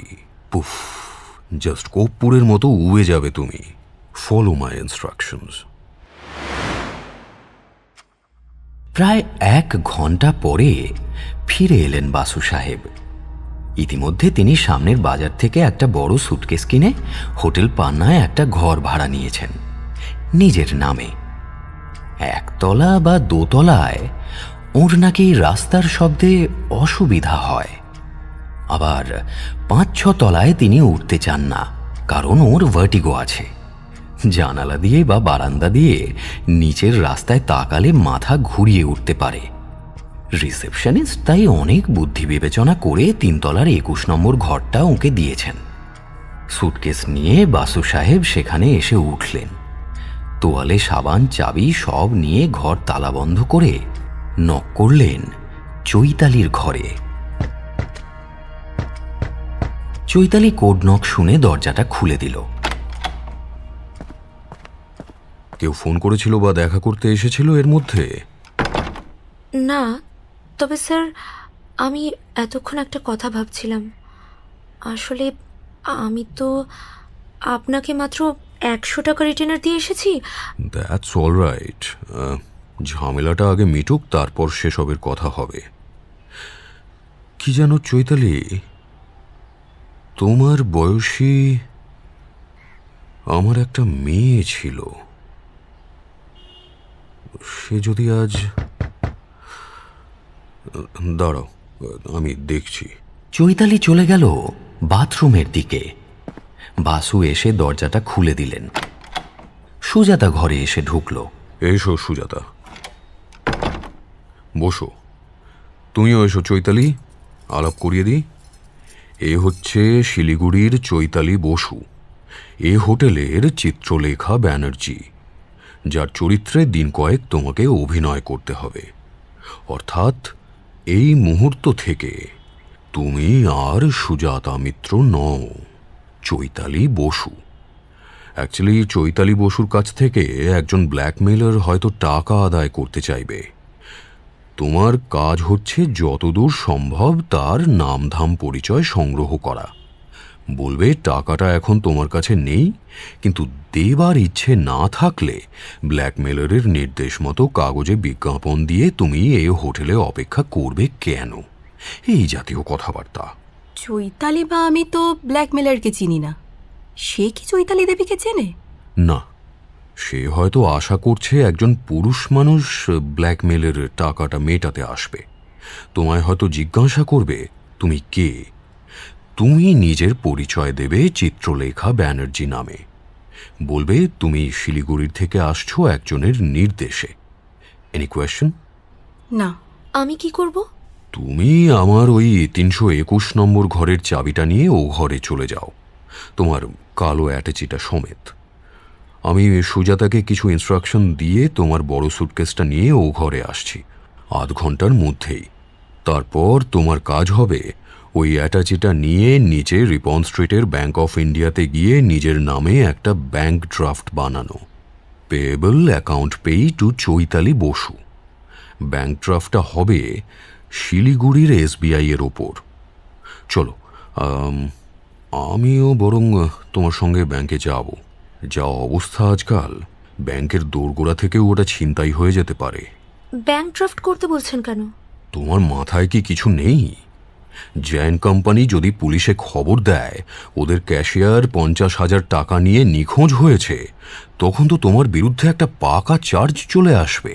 যেহেতু এখানে তুমি ছদ্মনামে এসে উঠেছো এক সুটকেস টাকা নিয়ে, কিন্তু ওই ব্যাংক ড্রাফট করা থাকলে তোমার ডিফেন্সটা হয়ে যাবে অন্য জাতের। তুমি বলতে পারবে হরিমোহনকে টাকা ক্যাশ থেকে বের করে দিয়েছিলে কলকাতায় এসে কিছু কেনার জন্য। যেহেতু হরি আহত হয়ে হাসপাতালে, তাই তুমি নিজেই চলে এসেছিলে কোম্পানির স্বার্থে। ঘটনাচক্রে লেনদেনটা হলো না, তাই টাকাটা তুমি নিজের নামে ব্যাংক ড্রাফট করে শিলিগুড়িতে ফিরে যাচ্ছ। ইনফ্যাক্ট আজ সন্ধে 5:17 ফ্লাইটে তুমি আর আমি বাগডোগরা যাব। টিকিট আমিই কাটবো, কাউন্টারে অপেক্ষা করব। রিপোর্টিং টাইমের মার্জিনের মধ্যে তুমি চলে আসবে। আমি চেক আউট নিজের নামেই করব? গুড গড, তুমি আদৌ চেক আউট করবে না। তোমার সুটকেসের মালপত্র সব আমার খালি সুটকেসে ভর্তি করে তুমি খালি হাতে বেরিয়ে যাবে। তোমার ভাড়া নেওয়া ঘরে মানে 315-তে বোর্ডার চিত্রলেখা ব্যানার্জি তো থাকলোই, সে মহড়া সুজাতা নেবে। ও হ্যাঁ, তোমার আর একটা কাজ বাকি আছে। তুমি প্রথম যেদিন আমার কাছে এসেছিলে সেদিন যে শাড়িখানা পরে এসেছিলে, ওই নীল শাড়ি, নীল চুড়ি, নীল লকেট, সেসব তুমি সুজাতাকে বের করে দাও। কোনো মামলা মোকদ্দমা হলে প্রত্যক্ষদর্শীদের গুলিয়ে দেওয়া দরকার। সুজাতা? বুঝেছি মামু, পঞ্চতন্ত্রের গল্পটা আমার মনে আছে। ধূর্ত শ্রীগাল, নীলিবর্ণ সঞ্জাত। আর দেরি করো না চৈতালি, রওনা দাও। চৈতালি নির্দেশ মতো তার কোবাল্ট ব্লু রঙের শাড়ি, মালা, চুড়ি, টিপ ইত্যাদি বের করে সুজাতাকে দিয়ে দিল। বাথরুম থেকে টুথব্রাশ টুকিটাকি গুছিয়ে নিয়ে বেরিয়ে এলো। বাসু বললেন, শোনো সুজাতা, এগুলো পরে তুমি 2-1 কাউন্টারে গিয়ে কথাবার্তা বলবে। জানতে চাইবে মাসিক ভাড়া নিলে ওরা রেট কমাতে রাজি আছে কিনা, কারণ তোমাকে চাকরির প্রয়োজনে 3-4 সপ্তাহ কলকাতাতেই থাকতে হবে। এই হোটেলটা তোমার পছন্দ হয়েছে। কাউন্টার গার্ল হয়তো বলবে ম্যানেজারকে জিজ্ঞাসা করে জানাবো। এই সূত্রে অনেকেই তোমাকে চিত্রলেখা ব্যানার্জি হিসেবে মনে রাখবে। তোমার চেহারা, নীল সাজগোজ আর ওই সব প্রশ্ন তালগোল পাকিয়ে যাবে কাঠগোড়ায় উঠে। চৈতালি বাসু সাহেবের হাত থেকে 321 নম্বর ঘরের চাবিটা নিয়ে বলল, এবার একটা কথা বলবো? বলো। এখন তো আমি আর অজ্ঞাতকুলশীলা নই, একটা প্রণাম করি। হ্যাঁ, তা করো, এখন আর অসুবিধে কি। প্রণাম করে চৈতালি বিদায় নিল। বাসু দরজাটা বন্ধ করে দিলেন। তারপর বিছানার এক প্রান্তে গিয়ে বসলেন। সুজাতাও একটা চেয়ার টেনে নিয়ে বসল। কৌশিক কোথায়? কি জানি, কাছে পিঠেই আছে বোধহয়। আমাকে তো আপনার গাড়িতে করে হোটেল থেকে কিছু দূরে নামিয়ে দিয়ে ওই ফুটপাতের ওদিকে চায়ের দোকানে ঢুকেছে। ও, রিভলভারটা কার কাছে আছে, তোমার না কৌশিকের? আমার কাছে। আচ্ছা মামু, যে লোকটা আমার কাছে মানে চৈতালির কাছে আসছে, সে কি চৈতালিকে চেনে? ও পক্ষের সম্বন্ধে আমরা কিছুই জানি না সুজাতা, তাই তার কাছে তুমি প্রথমটা চিত্রলেখা ব্যানার্জির পরিচয়েই কথা বলবে। ভাবখানা এমন হবে ও যাকে ব্ল্যাকমেল করতে আসছে তুমি তার প্রিয়জন। তোমার অনেক টাকা এবং সেই টাকার কিছুটা দিয়ে তুমি হতভাগ্যটাকে বাঁচাতে চাইছো, কিন্তু টাকাটা তুমি সাহস করে হোটেলে নিয়ে আসোনি। ওর সঙ্গে আরেকটা অ্যাপয়েন্টমেন্ট করো। এই সুযোগে লোকটাকে চাক্ষুষ দেখে রাখা যাবে। ও কোথায় সেকেন্ড অ্যাপয়েন্টমেন্ট করে সেটাও আমাদের জেনে নেওয়া দরকার। তৃতীয়ত, ধরা ছোঁয়ার বাইরে থেকে জানতে চেয়েও ও যে আবার টাকার দাবি নিয়ে আসবে না তার গ্যারান্টি কি? জবাব দেওয়ার সুযোগ পেল না সুজাতা, কারণ ঠিক তখনই বেলটা বেজে উঠল। বাসু হাতের ইঙ্গিতে সুজাতাকে চুপচাপ বসে থাকতে বলে এগিয়ে গেলেন। দরজা খুলে দেখলেন করিডোরে একজন মধ্যবয়সী ভদ্রলোক দাঁড়িয়ে আছেন। বেঁটে মোটা কালো, কিন্তু বেশ বাসের পারিপাট্য নিখুঁত। 3 পিস স্যুট পরে আছেন ভদ্রলোক, আর কণ্ঠলগ্ন সিল্কের জোডিয়াক মার্কা টাই। ইয়েস, কাকে চাইছেন? একটা বিজ্ঞপ্তি দেখে এসেছি, দৈনিক সঞ্জয় উবাচে। কে বিজ্ঞাপন দিয়েছিল? 36/24/36। বিজ্ঞাপনটা যে এই ঘর থেকেই দেওয়া সেটা জানলেন কি করে? এই ঘর থেকে যে নেওয়া নয় এটা জানিয়ে দিলেই বিদায় হই। ভেতরে আসুন, ভেতরে আসুন। খর্বকায় আগন্তুক ঢুকতে গিয়েই থমকে গেলেন। ও আই এম সরি, আপনার রুমে গেস্ট আছেন, কিন্তু এসব আলোচনা তো জনান্তিকে ছাড়া হয় না মিস্টার। নামটাম সব উচ্চই থাক না, যে কথা বলতে এসেছেন তা যদি জনান্তিকে বলতে চান তাহলে ওকে আপাতত আমি বিদায় করে দিই। এছাড়া তো উপায় দেখছি না। তুমি কিছু মনে করো না মা, আমাদের কিছু বিজনেস স্টক আছে, হ্যাঁ সেটা নিতান্তই। ঠিক আছে ঠিক আছে। সুজাতা বেরোবার জন্য উঠে দাঁড়ালো। তারপর কি মনে করে হঠাৎ বাসু সাহেবের দিকে ফিরে বলল, আমি তাহলে চলি ডক্টর সরকার, বিকেলে টেলিফোন। Get out.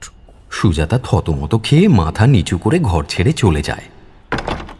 আপনি নামটা মুহ্য রাখতে চেয়েছিলেন ডক্টর সরকার, সেটা এমন কিছু ব্যাপার নয়। আপনি আমার নামটাও জানতে পারেন, আমার নাম মিস্টার ঘেসিং। তাহলে বিজ্ঞাপনটা আপনি দিয়েছিলেন ডক্টর সরকার? না, আমি নই, আমার মক্কেল। আপনি যার প্রতীক্ষায় আছেন। মক্কেল? মক্কেল কেন? আপনি কি উকিল?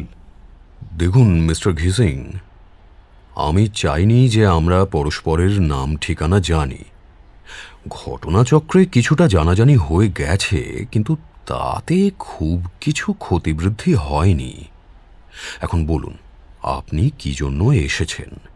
সে কথা নিশ্চয়ই আপনার মক্কেল আপনাকে বলেছে ডক্টর। ওয়েট এ মিনিট, আপনার মুখখানা তো আমার অচেনা নয়। আমি আপনাকে আগেও কোথাও দেখেছি, অথবা আপনার ফটো। তা তো হতেই পারে, হয়তো খবরের কাগজে দেখেছেন। ড্যাম ইট, ওই মেয়েটা ধোঁকাবাজি না করলে আমি আরো আগে আপনাকে চিনতে পারতাম। আপনি PK Basu, barrister. Correct. Good God, আপনার সঙ্গে তো আমার কোনো কারবার নেই। আপনার মক্কেল যদি আমার সঙ্গে সরাসরি কারবার করতে না চায় তাহলে good bye. Alright, good bye. নাটকে যাকে প্রস্থানোদ্যত ভঙ্গি বলে, তেমন একটা ভঙ্গি করে দরজা অবধি গিয়ে ফিরে এলো লোকটা। আপনি জানেন নিশ্চয়ই দেনা পাওনাটা কিসের, কেন এবং কি পরিমাণ। আপনার মক্কেল সেই ছুপা রুস্তমের পালানোর সব পথ বন্ধ। আমাকে খুশি করে দিলেই তার গোপন কথা চিরকাল গোপনই থাকবে। আপনাকে নিশ্চয়ই মাসে মাসে চিরটা কাল আমার মক্কেলকে এভাবে খুশি করে যেতে হবে। নিশ্চয়ই নয়, সে কথা তো আমি ওকে আগেই জানিয়েছি। এই ছেঁচড়া কারবার আমার ভালো লাগে না, এতে বিপদও আছে। তাই এবারের এই লেনদেনটাই আমার শেষ কারবার। এরপর আমি আরেকটা বিজনেস খুলে বসবো, যে বিজনেসটা আটকে আছে স্রেফ নগদ টাকার অভাবে। আপনার মক্কেল এসব কথা আপনাকে বলেনি?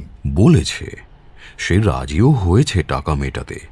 ইনফ্যাক্ট টাকাটা সে আমাকে হস্তান্তরিত করার পরে ওই বিজ্ঞাপনটা ছাপতে দিয়েছে। তাহলে মাঝ থেকে আপনি বাগড়া দিচ্ছেন কেন? বাগড়া? আরে মশাই, আমি তো শুধু শুনে যাচ্ছি, আপনি বলে যান না। দেখুন মিস্টার বাসু, এটা আপনি যা ভাবছেন তা নয়। আমি আবার কি ভাবলাম? স্পষ্ট করেই বলি, এটা ব্ল্যাকমেলিং আদৌ নয়, এটা খেসারত, জাস্ট কম্পেনসেশন। আপনার মক্কেল তার পাপের প্রায়শ্চিত্ত করছে মাত্র। তাহলে অবশ্য আমার টাকাটা মেটাতে আপত্তি নেই। ও, পুরো 50 কমিশন না রেখে? কমিশন? কিসের কমিশন? মক্কেল যখন ব্ল্যাকমেলিংয়ের টাকা দিচ্ছে না, প্রায়শ্চিত্ত হিসেবে খেসারত দিচ্ছে, তখন আবার কমিশন কিসের মশাই? তার কাছে ফি যা নেবার তা আমি পৃথকভাবে নেব, কিন্তু তাহলে এখনই দিয়ে দিন। এখনই কেমন করে দিই বলুন তো? আগে টাকাটা ব্যাংকে জমা দিই, আপনার নামে অ্যাকাউন্ট পেয়ে চেক বানিয়ে আনি, খেসারথের ড্রাফটটা বানাই, তারপর আপনার তরফের উকিলকে না হয়। বকছেন মশাই পাগলের মতো? আপনার মক্কেল আপনাকে কতটা বলেছে বলুন তো? এই খেসারতটা আমি অ্যাকাউন্ট পেয়ে চেকে নিতে পারি? তাহলে আপনি যে আবার নতুন দাবি নিয়ে আমার মক্কেলকে বিরক্ত করবেন না, তার গ্যারান্টি কোথায়? কোনো ভদ্রলোকে তা করে না। কারেক্ট, কিন্তু ভদ্রলোকেরা খেসারতের টাকা অ্যাকাউন্ট পেই চেকে গ্রহণ করে থাকেন, মানে অন্তত আমি যতটুকু জানি। আপনি যদি আমাকে ল্যাজে খেলাবার চেষ্টা করেন মিস্টার বাসু, তাহলে কিন্তু এই 50,000 1 লাখে পৌঁছে যাবে। সে আমি জানি, লেজ নিয়ে যারা খেলে তারা অমন তিরিং তিরিং লাফ মারার চেষ্টা করে, বুঝেছেন, কিন্তু একটু পরে মুখ থুবড়ে আবার পড়েও যায়। ঠিক আছে, আমার সঙ্গে আপনার কোনো কারবার নেই। আপনার মক্কেলকে জানাবেন 72 ঘন্টার ভেতর আমার দাবি পূরণ না হলে আমি যা চেয়েছি তার দ্বিগুণ খেসারত দাবি করব। কিন্তু আমার মক্কেল যদি আমার পরামর্শ না শুনে সরাসরি আপনাকে খেসারতটা মেটাতে চায়, তাহলে আপনার পাত্তা কোথায় পাবে? আপনি বেশি চালাকি করবেন না মিস্টার বাসু। আপনার ফোন নাম্বার টেলিফোন গাইডে আছে, আমি ফোন করে আপনাকে জানাবো কোথায় খেসারতটা পৌঁছে দিতে হবে। কখন? যখন আমার মন চাইবে। তার চেয়ে সরাসরি আমার মক্কেলকে ফোন করলেই ভালো হয় নাকি? ওর নম্বরটা দেব? একবার বলেছি, আবার বলছি, বেশি চালাকি করবেন না। মিস্টার ঘিসিং আর কোনো কথা না বলে গটগট করে এবার সত্যিই বেরিয়ে গেল ঘর ছেড়ে। বাসু সাহেব এগিয়ে গিয়ে টেলিফোনটা তুলে নিয়ে 321 নম্বর ঘরে রিং করলেন। ও প্রান্তে চৈতালি ধরতেই বললেন, আমি বলছি, শোনো চৈতালি, ব্ল্যাকমেলার এসেছিল, তার দৈহিক বর্ণনা এবং পোশাকের বিবরণ দিচ্ছি, দেখো তো লোকটাকে চিনতে পারো কিনা। চৈতালি ধরতে পারল না। ওয়েল, ঠিক আছে, আমি একটু পরেই তোমার ঘরে আসছি, তুমি তৈরি হয়ে নাও, ব্যাংকে গিয়ে টাকাটা জমা দিতে হবে। কেউ একটা ডোরবেল বাজালো। বাসু সাহেব টেলিফোন নামিয়ে এসে দরজা খুলে দেখলেন সুজাতা ফিরে এসেছে। এসো, তোমার অভিনয়টা ভালোই হয়েছিল সুজাতা, কিন্তু কোনো কাজে লাগেনি। ডক্টর সরকার সেজে আত্মগোপনের সুযোগ পাওয়া গেল না। লোকটা আমাকে চিনতে পেরে গেল। আর আপনি ওকে? আরে আমি কি করে চিনব?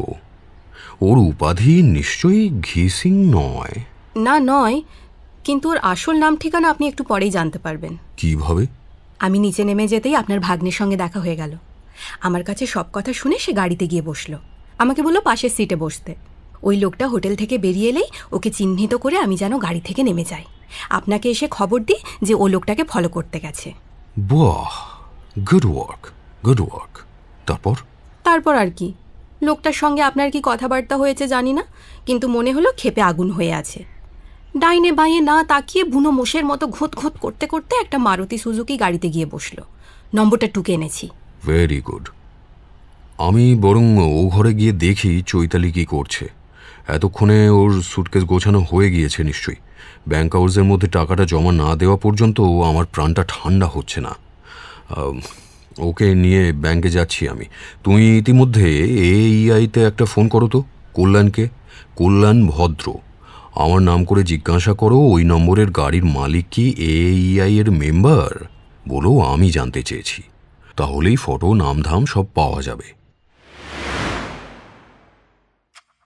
চৈতালি ঘরে তৈরি হয়ে বসেছিল। বাসু তাকে নিয়ে সামনের ব্যাংকে গেলেন। ড্রাফটটা বানাতে বেশ সময় লাগলো। কাজ সেরে বাসু সাহেব ড্রাফটটা চৈতালিকেই রাখতে দিয়ে বললেন, চলো এবার আমরা 321 নম্বর ঘরে ফিরে যাই। আমি চাই না তোমাকে এই হোটেলের বেশি লোকে মুখ চিনে রাখুক। ঘরেই বরং কিছু খাবার আনিয়ে খেয়ে নেওয়া যাবে। তারপর আমি তোমার নামে বুক করা ঘরে চলে যাব। এ ঘরের চাবিটা নিয়ে তুমি ঠিক 1টা নাগাদ শুধু ভ্যানিটি ব্যাগ হাতে দরজা টেনে বেরিয়ে যেও। নিচে নেমে গিয়ে একটা ট্যাক্সি নেবে, কেউ তোমাকে লক্ষ্য করছে কিনা বা ফলো করছে কিনা ভ্রুক্ষেপও করবে না। ট্যাক্সি নিয়ে সোজা শিয়ালদা স্টেশনে চলে যাবে, এ কাউন্টার ও কাউন্টার ঘোরাঘুরি করে লেডিস টয়লেটে ঢুকবে, সেখান থেকে অন্য একটা দরজা দিয়ে বেরিয়ে আসার চেষ্টা করবে। তারপর একটা ফ্লাইং ট্যাক্সি ধরবে বিকেল 3:30 নাগাদ, সোজা চলে যাবে দমদম এয়ারপোর্টে। ইন্ডিয়ান এয়ারলাইন্সের কাউন্টারে গিয়ে আমার নাম ছাপা এই কার্ডটা দেখালেই তুমি বাগডোগরার একটা টিকিট পেয়ে যাবে। তোমাকে নিয়ে ওই 7:17 প্লেনে আমি আজ শিলিগুড়ি যাব। Any question? না। কথা মতো চৈতালি আর বাসু সাহেব 321 নম্বর ঘরে এলেন, খাবারের অর্ডার দিলেন। আহার যখন মধ্যপথে, তখন টেলিফোনটা হঠাৎ বেজে উঠল। বাসু ধরলেন। হ্যালো মামু। বলো সুজাতা। ও টেলিফোন করেছিল। লোকটার নাম সত্যি ঘিসিং, হীরালাল ঘিসিং। জৈন এক্সপোর্ট ইম্পোর্টের সঙ্গে জানাশোনা আছে, নেপালি কিউরিও জোগাড় করে। চৈতালি ওকে চেনে না, বা ওর কমিশন এজেন্টকে? তুমি হীরালাল ঘিসিং বলে কাউকে চেনো?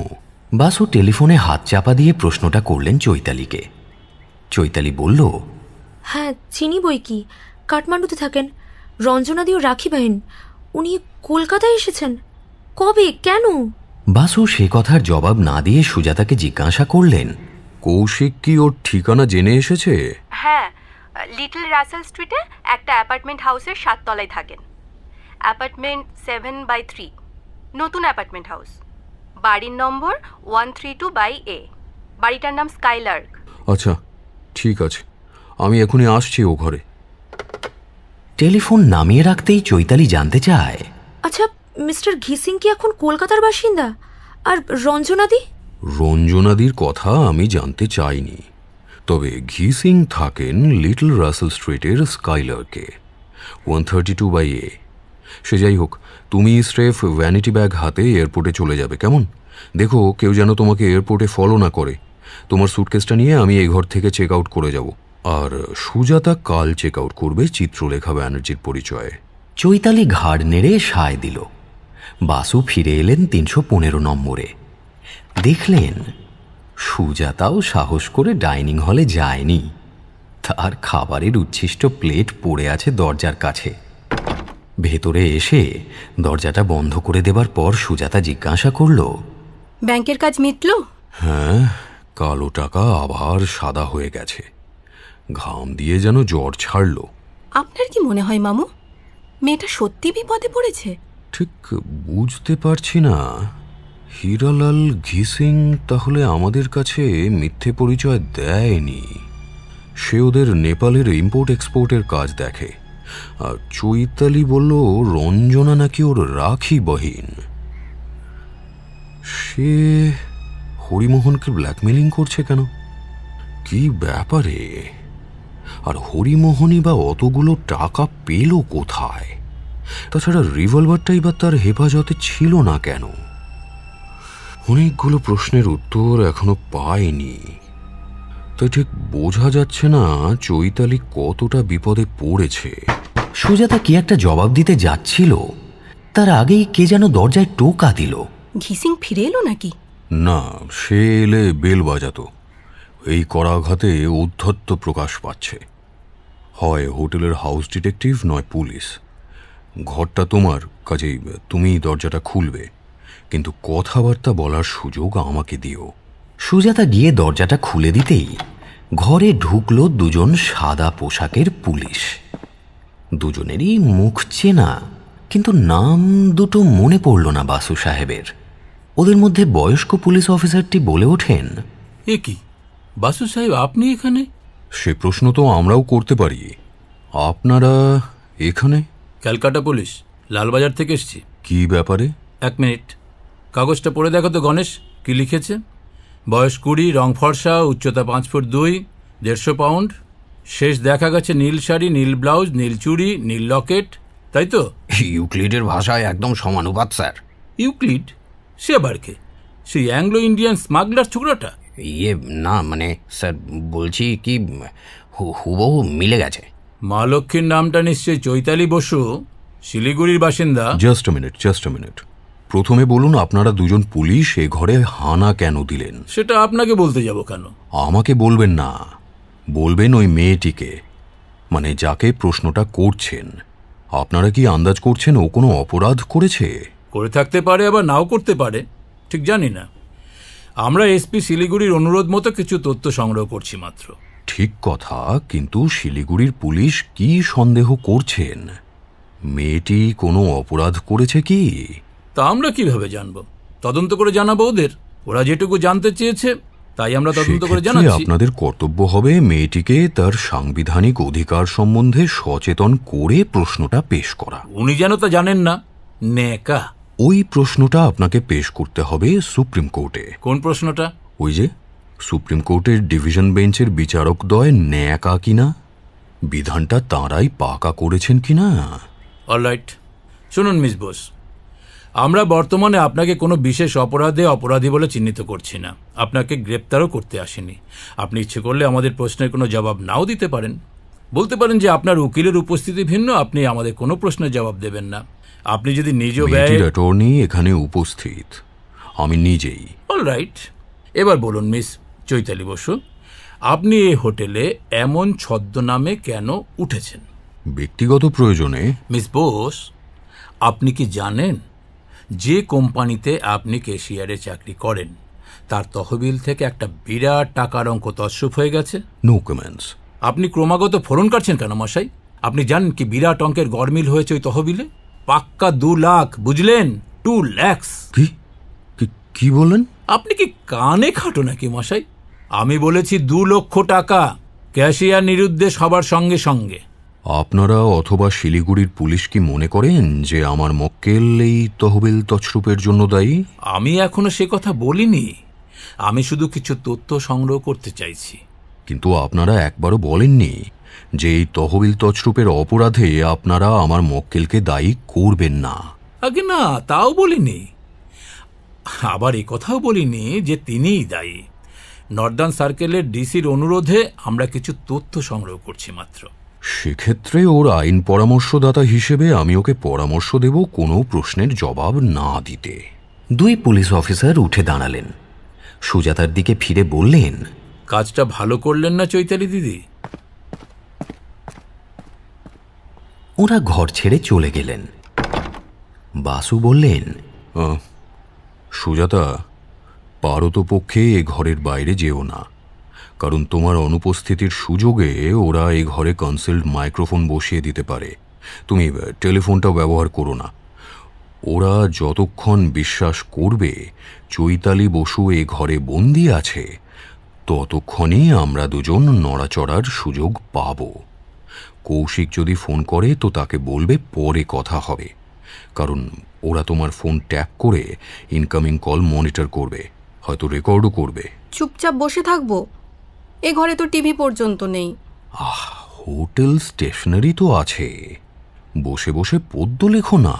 পদ্য মানে কবিতা? ও আমি জীবনে লিখিনি, সে আপনার ভাগ্নে হলে পারত। ছেলেবেলায় গঙ্গাস্তোত্র কিছু মুখস্থ করেছিলে নিশ্চয়ই, সেটা একবার ঝালিয়ে নিতে পারো। ভুলো না, they also serve who only stand and wait.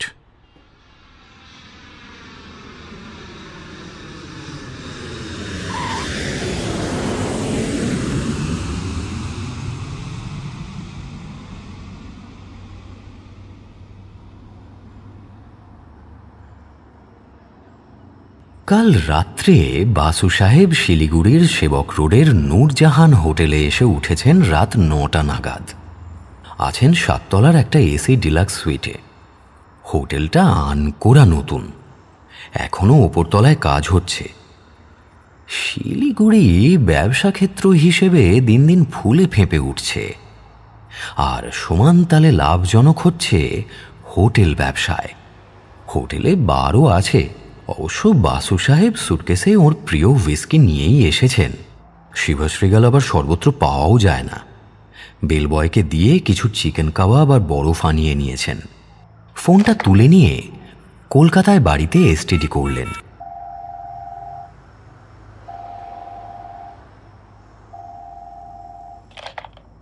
Hello Kaushik, মামু বলছি।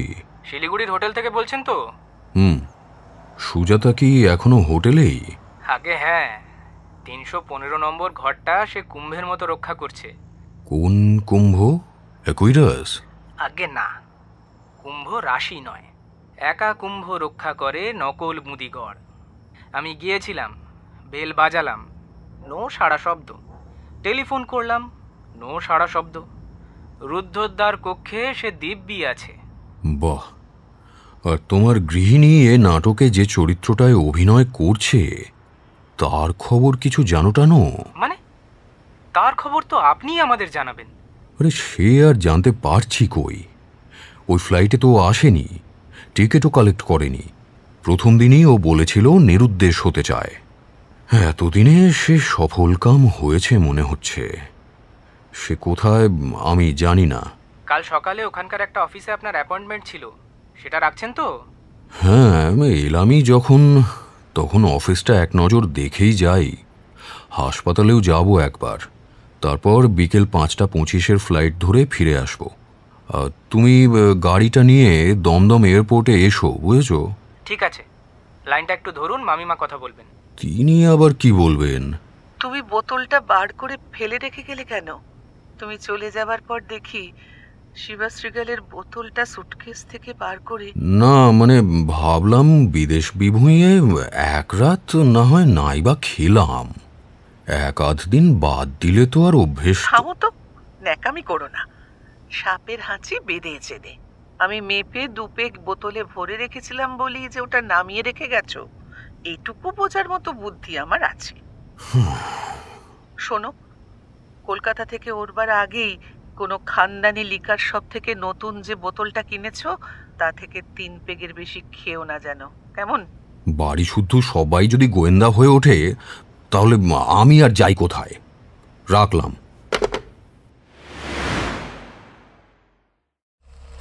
পরদিন সকাল 10:30টায় একটা ট্যাক্সি নিয়ে বাসু সাহেব চলে এলেন অফিস কমপ্লেক্সে। ঠিকানা খুঁজে বের করতে খুব একটা অসুবিধে হলো না। এটাও বেশ বড় অফিস বাড়ি, সেবক মার্চেন্টাইল বিল্ডিং কমপ্লেক্স। বড় সাইনবোর্ডে জৈন কিউরিও শপের বিজ্ঞপ্তি, সামনে প্লেট গ্লাসের ডিসপ্লে উইন্ডো, তার সামনে রোলিং শাটার, পাশে বন্দুকধারী পাহারা। ডিসপ্লে উইন্ডোতে নানা জাতের কিউরিও রাখা রয়েছে, হাতির দাঁতের কাজ, রূপোর ওপর ফিলিগ্রি, সিল্ক স্ক্রোল, নানা জাতের পেন্টিং, এদেশি বিদেশি, অসাধারণ এক দৃশ্য। এদিক ওদিক দেখতে দেখতে হঠাৎ বাসু সাহেব দেখতে পেলেন ওর মক্কেল চৈতালি খুব সাবধানে বড় রাস্তা পার হচ্ছে। বাসু 2 পা এগিয়ে গেলেন, অফিসের প্রধান প্রবেশদ্বারের থেকে একটু দূরে। চৈতালিও ওকে দেখতে পেল। বাসু ভেবেছিলেন প্রচণ্ড একটা ধমক দেবেন ওকে, কিন্তু দেওয়া হলো না। এক রাত্রে চৈতালি যেন আমূল বদলে গেছে, তাকে চেনাই যায় না, প্রসাধনের চিহ্ন মাত্র নেই, চুলগুলো ঝড়ে বিধ্বস্ত পাখির বাসার মতো। বাসু ওর 2 বাহুমূল চেপে ধরে জিজ্ঞাসা করলেন, কি হয়েছে চৈতালি?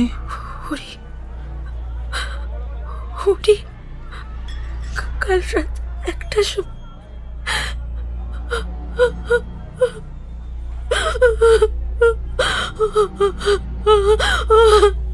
বাসু ওর মাথায় হাত বুলিয়ে দিলেন। লক্ষ্মীটি চৈতালি, কাঁদে না, রাস্তার মাঝখানে এভাবে কেউ করে? তারপর হাত দিয়ে ইঙ্গিত করতেই একটা ট্যাক্সি এগিয়ে এলো। লোকটার হাতে একটা 20 টাকার নোট গুঁজে দিয়ে বাসু বললেন, কাছাকাছি কোনো একটা পার্কে নিয়ে চলো। 50 ট্যাক্সি ড্রাইভার বিয়োগান্ত নাটকটাতে অভিভূত হয়েছে। নিঃশব্দে ওদের দুজনকে নিয়ে এসে দাঁড় করালো একটা ফাঁকা উদ্যানে।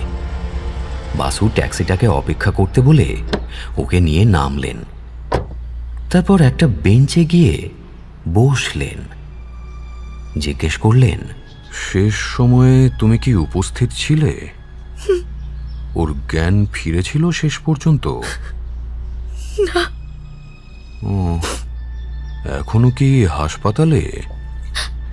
না, ধ্রুব, সতীশ, নিমাই, মদনলাল ওরা সবাই ওকে নিয়ে গেছে শ্মশানে। হিন্দু সৎকার সমিতির গাড়িতে আমাকে যেতে বারণ করলো।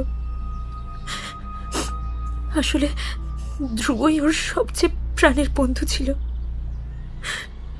সেই শ্মশানে নিয়ে করবে, আমাকে কিছুতেই সঙ্গে নিল না। ওরা ঠিকই করেছে, ওরা হরির বন্ধু ছিল না? আমারও বন্ধু, আমরা তো যমজ। মনটাকে শক্ত করো চৈতালি, মনটাকে শক্ত করো। এদিকেও তোমার অনেক কাজ বাকি। জানি, সেই জন্যই তো ছুটে চলে এসেছি। প্লেনটা ধরতে পারলাম না। রাত 8টায় একটা চার্টার্ড প্লেনে এসেছি। একটা টিকিট খামখা নষ্ট হলো, কি আর করা যাবে? তা তো বটেই, কিন্তু প্লেনটা তুমি ধরতে পারলে না কেন? যথেষ্ট মার্জিন নিয়েই তো হোটেল থেকে বেরিয়েছিলে। আমি হোটেল ছাড়ি বেলা 3:10। তুমি তো তার আগেই। হ্যাঁ, তার আগেই আমি, আসলে আমার মনে হচ্ছিল কেউ যেন আমাকে ফলো করছে। তাছাড়া একটা টেলিফোন বুথে গিয়ে আমি শিলিগুড়ির হাসপাতালে একটা এসটিডি করেছিলাম।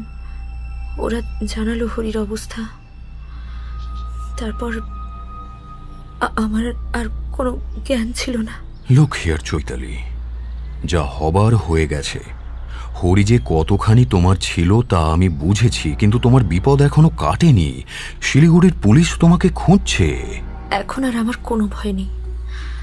জেলে যেতে হলে বা ফাঁসি হলে হবে, তাই তো আমি সোজা অফিসে যাচ্ছিলাম। বোকার মতো কথা বলো না। হরি যে চোর নয়, তুমি যে তহবিল তছরূপ করনি, এটা প্রমাণ না করে তুমি মরেও শান্তি পাবে না। স্বর্গ থেকে তোমার বাবা মা, মাসিমা, এমনকি হরিও।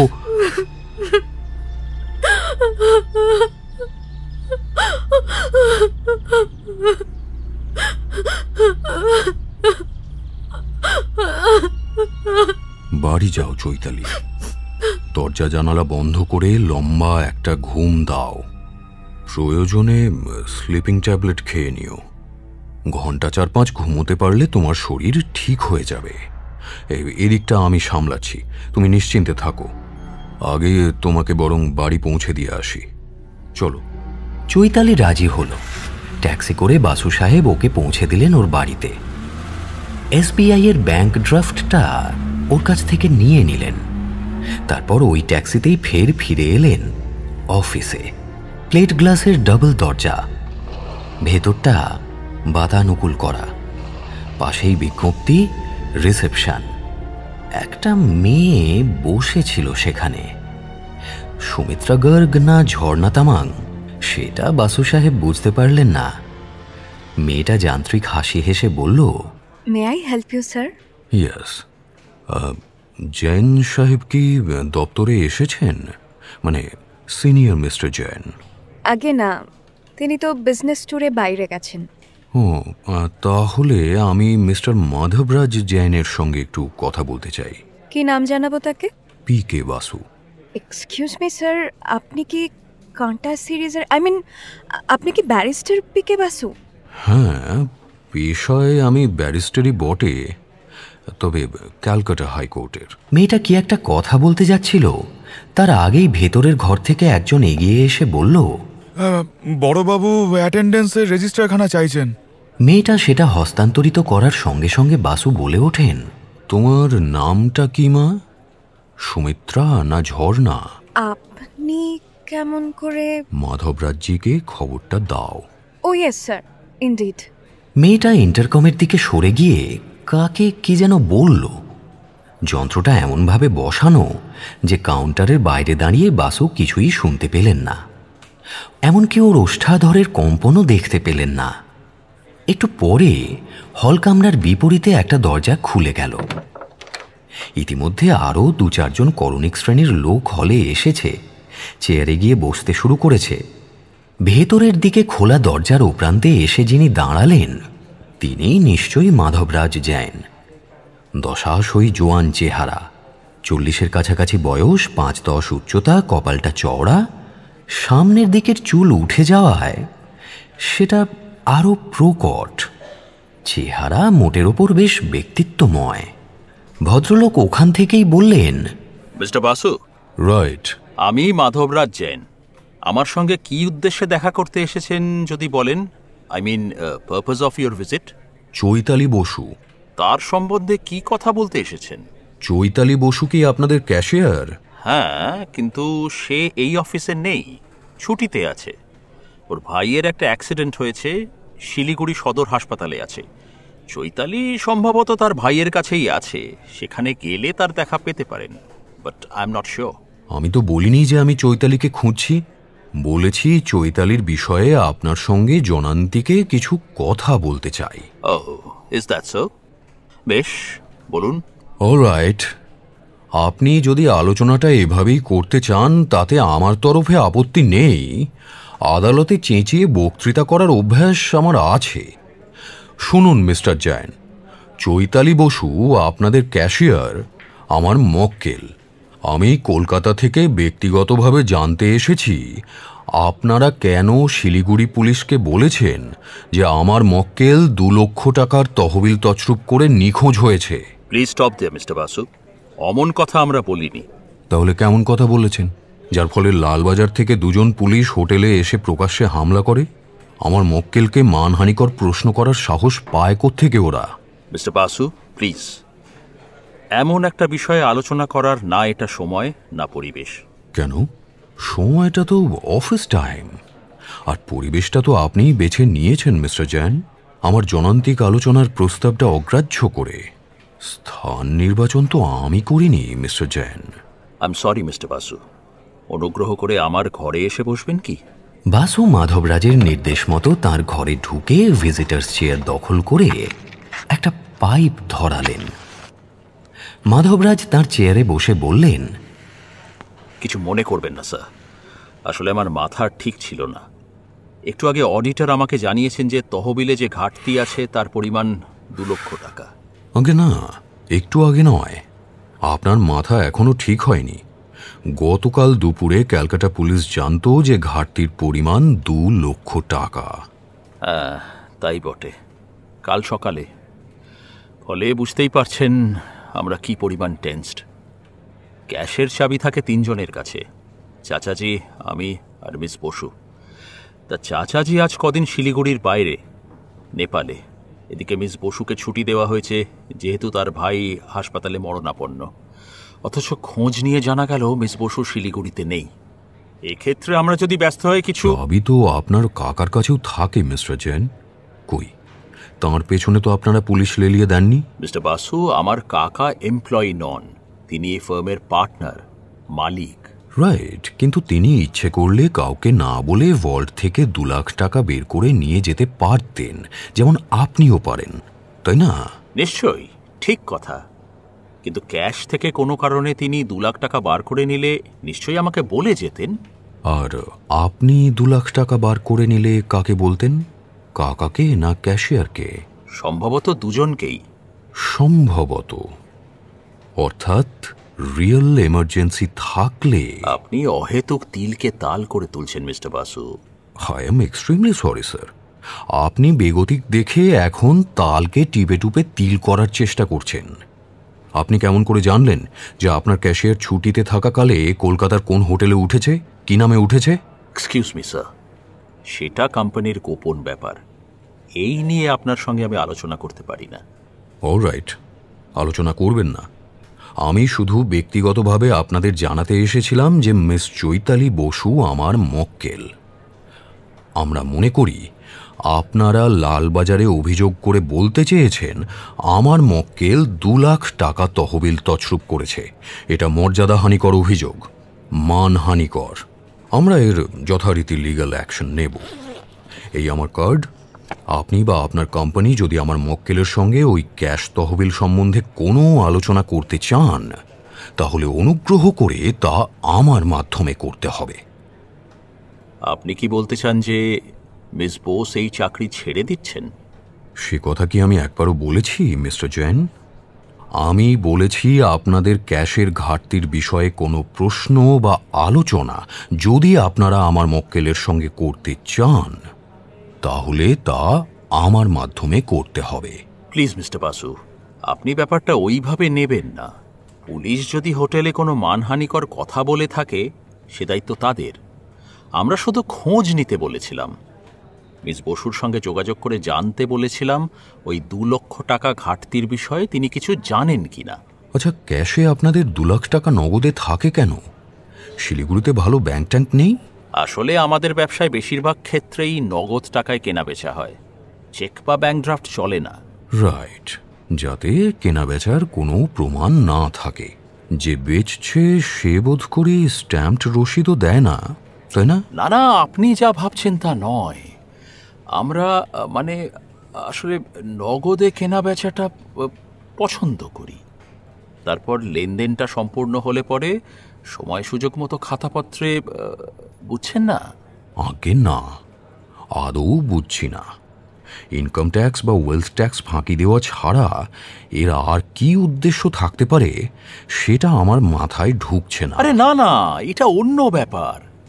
অনেক দেশ থেকে দুষ্প্রাপ্য মূর্তি, ছবি এইসব আসে, তো সেসব দেশে হয়তো সীমান্তের ওপরে এসব মালপত্র নিয়ে যাওয়াই নিষিদ্ধ, তাই আর কি। তার মানে স্মাগল গুডস অথবা চোরাই মাল, তাই তো? কি আশ্চর্য! তা কেন হবে? আমরা রামশ্যাম যদুর কাছে এসব দুষ্প্রাপ্য কিউরিও কিনি না বা বেচিও না। জেনুইন ডিলার, জেনুইন খদ্দের। আর সেই জেনুইন ডিলার চেকে লেনদেন করতে রাজি নন কেন? তাই তো বোঝালাম এতক্ষণ। আপনি না বুঝলে আমি নাচার। ন্যাচারালি, কিন্তু বিচারকও আমার মতো বোকা হলে আপনি নাচার বলে পার পাবেন না মিস্টার জৈন। বুদ্ধিগ্রাহ্য ব্যাখ্যা আপনাকে দিতেই হবে কোর্টে। তাছাড়া কি কারণে আপনাদের ক্যাশে 2-5 লাখ টাকা নগদে সবসময় রাখতে হয় সেটাও বলতে হবে। বিচারক মানে? কোন বিচারক? তা তো এখনই বলতে পারছি না। আমরা যখন মানহানির মামলাটা আনবো তখন যে বিচারক সেটার বিচার করবেন তিনি।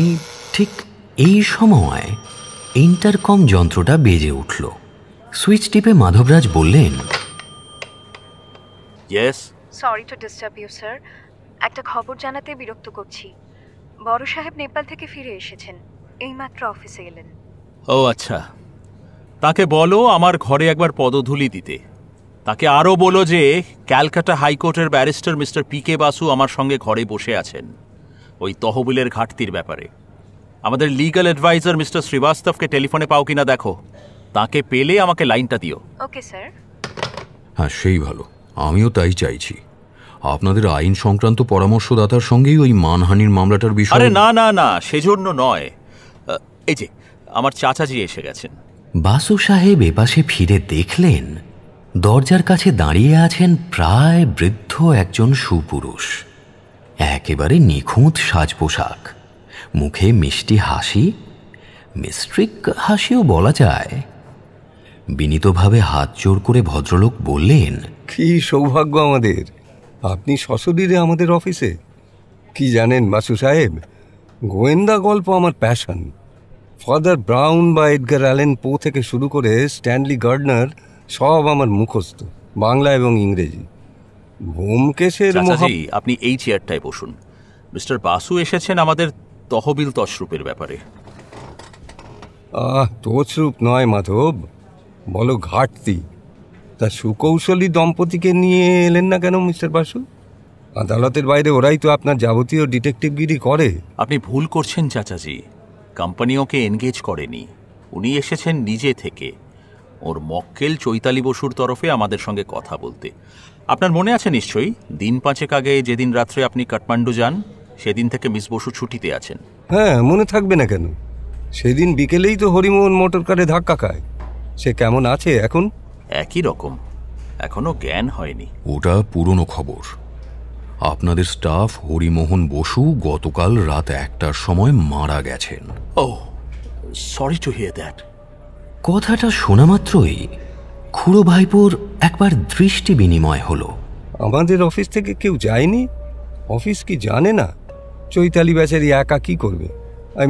সৎকারের ব্যবস্থা। মাধব, তুমি এক্ষুনি একটা গাড়িতে 3-4 জন হাসপাতালে পাঠিয়ে দাও, ক্যাশ থেকে কিছু টাকাও।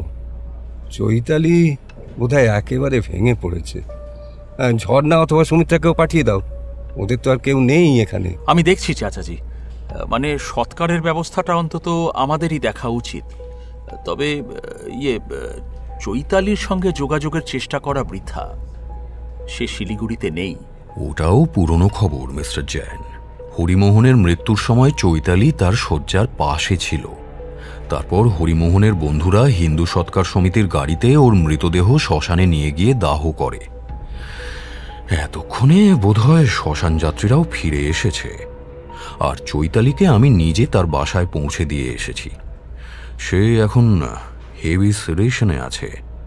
অনেকগুলো ঘুমের বড়ি খাইয়ে তাকে ঘুম পাড়িয়ে রেখে আমি আপনাদের অফিসে এসেছি। আপাতত ঘন্টা 4-5 তাকে ঘুমোতে দিন।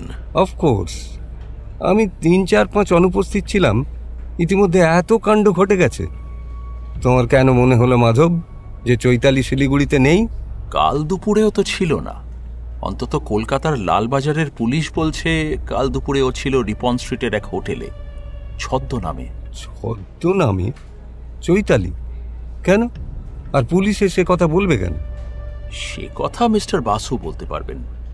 আপনি নেপাল রওনা হওয়ার পরেই আমি ক্যাশ থেকে টাকা তুলতে গিয়ে দেখি ক্যাশে কিচ্ছু নেই। তারপরেই আমি একটা কুইক অডিটের ব্যবস্থা করি। ইতিমধ্যে আপনি তো কাঠমান্ডু চলে গেছেন। অডিটর হিসেব করে বলল রাফলি স্পিকিং 2 লক্ষ টাকার ঘাটতি। বুঝতেই পারছেন আমার অবস্থা। আপনি নেই, ক্যাশিয়ার ছুটিতে, ক্যাশের চাবি শুধু আমার কাছে, আর এদিকে 2 লাখ টাকার ঘাটতি। তাই তুমি সবার আগে পুলিশে খবর দিলে? মাধবরাজ চুপ করে রইলেন।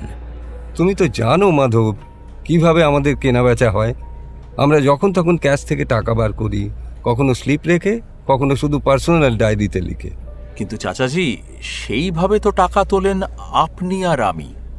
আপনি নেই, আমিও তুলিনি, ফলে 2 লাখ টাকার ঘাটতি তো। কিন্তু পুলিশে খবর দেবার আগে তোমার কেন মনে হলো না যাওয়ার আগে আমি 2 লাখ টাকা নিয়ে যেতে পারি?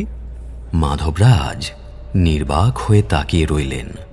ইনফ্যাক্ট আমি সত্যিই 1 লাখ টাকা ক্যাশ থেকে নিয়ে কাঠমান্ডু গিয়েছিলাম একটা 10ম শতাব্দীর জম্ভল মূর্তির সন্ধান পেয়ে। বজ্রযান আর জৈন বুদ্ধিজম আর্টের একটা বিচিত্র মিশ্রণ। কিন্তু লোকটা বেচতে রাজি হলো না। এইমাত্র টাকাটা ক্যাশে রেখে দিয়ে তোমার ঘরে এলাম। তাহলে 2 লাখ নয়, 1 লাখ টাকা তছরূপ হয়েছে। আবার বলছো তছরূপ? বলো ঘাটতি। ভালো করে হিসাব মেলাও, দেখো হয়তো সবই ঠিক আছে।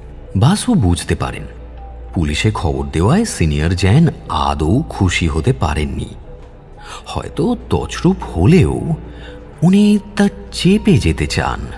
তার হেতু একটাই, ওদের ব্যবসায় এমন সব কাজ কারবার হয় যার পুলিশি তদন্ত না হওয়াই বাঞ্ছনীয়।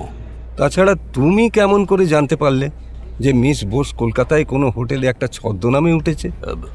না মানে না মাধব, মিস্টার বাসুর কাছ থেকে আমাদের লুকোবার কিচ্ছু নেই। সত্যি যদি দেখা যায় যে তহবিল থেকে 1 লাখ টাকার ঘাটতি হয়েছে, তাহলে আমরা সবাই আগে পুলিশে যাব না। কেন যেতে পারি না তা তুমি জানো। আবার লাখ টাকার ঘাটতি চোখ বুঝে মেনেও নিতে পারবো না। আমি স্থির করেছিলাম সেক্ষেত্রে সুকৌশলীকে কাজের দায়িত্বটা দেব। ফলে বাসু সাহেবের কাছে আমাদের লুকোবার মতো কোনো তাসই নেই। আমি খবর পেলাম মিস বসু ওর ভাইয়ের কাছে কিছুক্ষণ ছিলেন। তারপর ওকে এমার্জেন্সি ওয়ার্ড থেকে ইন্টেন্সিভ কেয়ার ইউনিটে ট্রান্সফার করার পর বাড়ি চলে যান। ন্যাচারালি। রাত্রে ওর মতো একটা কুমারী মেয়ে ওখানে থাকবে কোথায়? হাসপাতালের খোলা বারান্দায়? না, তা বলিনি। কিন্তু তারপর থেকে মিস চৈতালি বসু আর একবারও হাসপাতালে আসেননি। তহবিলে লাখ টাকা ঘাটতি পড়ায় আমি গোপনে খোঁজ নিতে শুরু করি। জানতে পারলাম চৈতালি দেবী শিলিগুড়িতে নেই। আমার মনে হলো মিস বোস যেখানেই যান না কেন ভাইয়ের খোঁজ তো তাকে নিতেই হবে। ওদের ভাই বোনে খুব হৃদ্যতা, তাই হাসপাতালে খোঁজ নিলাম। জানা গেল কলকাতার একটা বিশেষ নম্বর থেকে হরিমোহনের বিষয়ে বারবার খোঁজ খবর করা হচ্ছে। এখানকার সদর থানার একজন ইন্সপেক্টর আমার খুব বন্ধু। তার মাধ্যমে জানলাম নম্বরটা কলকাতার রিপন স্ট্রিটের একটা হোটেলের। ফোনগুলো 315 নম্বর ঘরের বোর্ডার করেছেন। সেই বোর্ডারের দৈহিক বর্ণনা হুবহু চৈতালি বসুর মতো, কিন্তু তার নাম নাকি চিত্রলেখা ব্যানার্জি। আজ মিস্টার পিকে বাসু এসে বলছেন যে লালবাজার থেকে 2জন পুলিশ এসে হোটেলে তত্ত্ব তালাশ নিয়েছে, মানে চৈতালি বসু আর চিত্রলেখা ব্যানার্জি একই ব্যক্তি কিনা। তারা কি সিদ্ধান্তে এসেছে তা আমি এখনো জানি না, উনি হয়তো বলতে পারবেন। মিস্টার বাসু, চৈতালি আপনার মক্কেল, ফলে আপনাকে একই ব্যাপারে আমরা এনগেজ করতে পারি না। আর আমি এও জানি বর্তমান পরিস্থিতিতে সুকৌশলী ডিটেকটিভ এজেন্সি এর তদন্তভার নেবে না, নিতে পারে না। আমি শুধু বলবো, বিশ্বাস করুন, চৈতালির মানহানি হয় এমন কোনো কাজ আমরা কিছুতেই করব না। চৈতালিকে আমি অত্যন্ত বিশ্বাস করি, অত্যন্ত ভালোবাসি। মাত্র 5 বছরে তাকে লোয়ার ডিভিশন ক্লার্ক থেকে আমরা চিফ ক্যাশিয়ার করেছি। যে কাণ্ডটা ঘটে গেছে, বিশ্বাস করুন, আমি শিলিগুড়িতে উপস্থিত থাকলে তা ঘটতো না। তা সত্ত্বেও যদি আপনি এজন্য মানহানির মামলা আনতে চান, তাহলে আমার অনুরোধ, মানে আমার পার্সোনাল রিকোয়েস্ট, হরিমোহনের শ্রাদ্ধের জন্যে 10টা দিন অন্তত সময় দিন, তারপরে ও কাজ করবেন। বাসু উঠে দাঁড়ালেন। ঠিক আছে, তাই হবে। তাছাড়া আমার মক্কেল এখনো মামলা করতে রাজি হয়নি, তার সঙ্গে এই বিষয়ে কথা বলার সময়ও এটা নয়। বিজয়রাজ উঠে দাঁড়িয়ে বললেন, আপনাকে কোনোভাবে আপ্যায়ন করতে পারলাম না, এ দুঃখ রইল। আপনি এসেছেন অ্যাগ্রিভড পার্টি হিসেবে, তার উপর বর্তমানে আমরা মর্নিংয়ে রয়েছি। আজ আমাদের একটা স্টাফ মারা গেছে, আমরা একটু পরেই অফিস ছুটি দিয়ে দেব। ভবিষ্যতে সুযোগ পেলে আপনাকে যথোচিত মর্যাদায় জৈন কোম্পানি আপ্যায়ন করবে। করমর্দন করে বেরিয়ে এলেন বাসু। মাধবরাজ অবশ্য করমর্দন করলেন না, গোঁজ হয়ে দাঁড়িয়ে রইলেন একপাশে। হলকামরা পার হয়ে বাইরে যাওয়ার দরজার কাছাকাছি আসতেই কে যেন পেছন থেকে ডাকলো, এক্সকিউজ মি স্যার। বাসু ঘুরে দাঁড়িয়ে দেখলেন সেই রিসেপশনিস্ট মেয়েটি। আমার নাম সুমিত্রা, আমাকে যদি কাইন্ডলি একটা অটোগ্রাফ দিয়ে যেতেন। ও শিওর। বুক পকেট থেকে কলমটা বের করে ওর হাত থেকে অটোগ্রাফের খাতাখানা নিলেন। মেয়েটা একটা বিশেষ পাতায় আঙুল দিয়ে রেখেছিল, সেটাই মেলে ধরল। বাসু দেখলেন তার ডান দিকের পাতাটা ফাঁকা, কিন্তু বাঁ দিকের পাতায় গোটা গোটা হরফে পেন্সিলে লেখা, চৈতালিকে এরা হাসাতে চায়, সে সম্পূর্ণ নির্দোষ। আপনার হোটেলের নাম আর রুম নাম্বারটা লিখে দিন, আমি ফোন করে দেখা করব। বাসু বাঁ দিকের পাতায় সেবক রোডের নূরজাহান হোটেল আর ঘরের নম্বরটা লিখে দিলেন। ডান দিকের পাতায় দিলেন অটোগ্রাফ। থ্যাংক ইউ বলে মেয়েটি অটোগ্রাফ খাতাখানা তার ভ্যানিটি ব্যাগে পুরে নিল। বাসু লক্ষ্য করে দেখলেন অনেকেই ওদের দিকে তাকিয়ে আছে।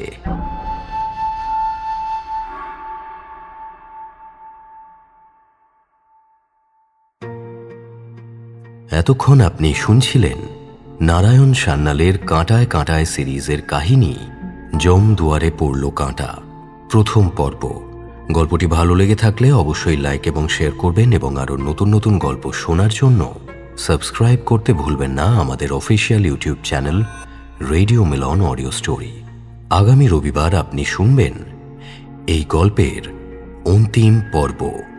শুনতে থাকুন রেডিও মিলন অডিও স্টোরি।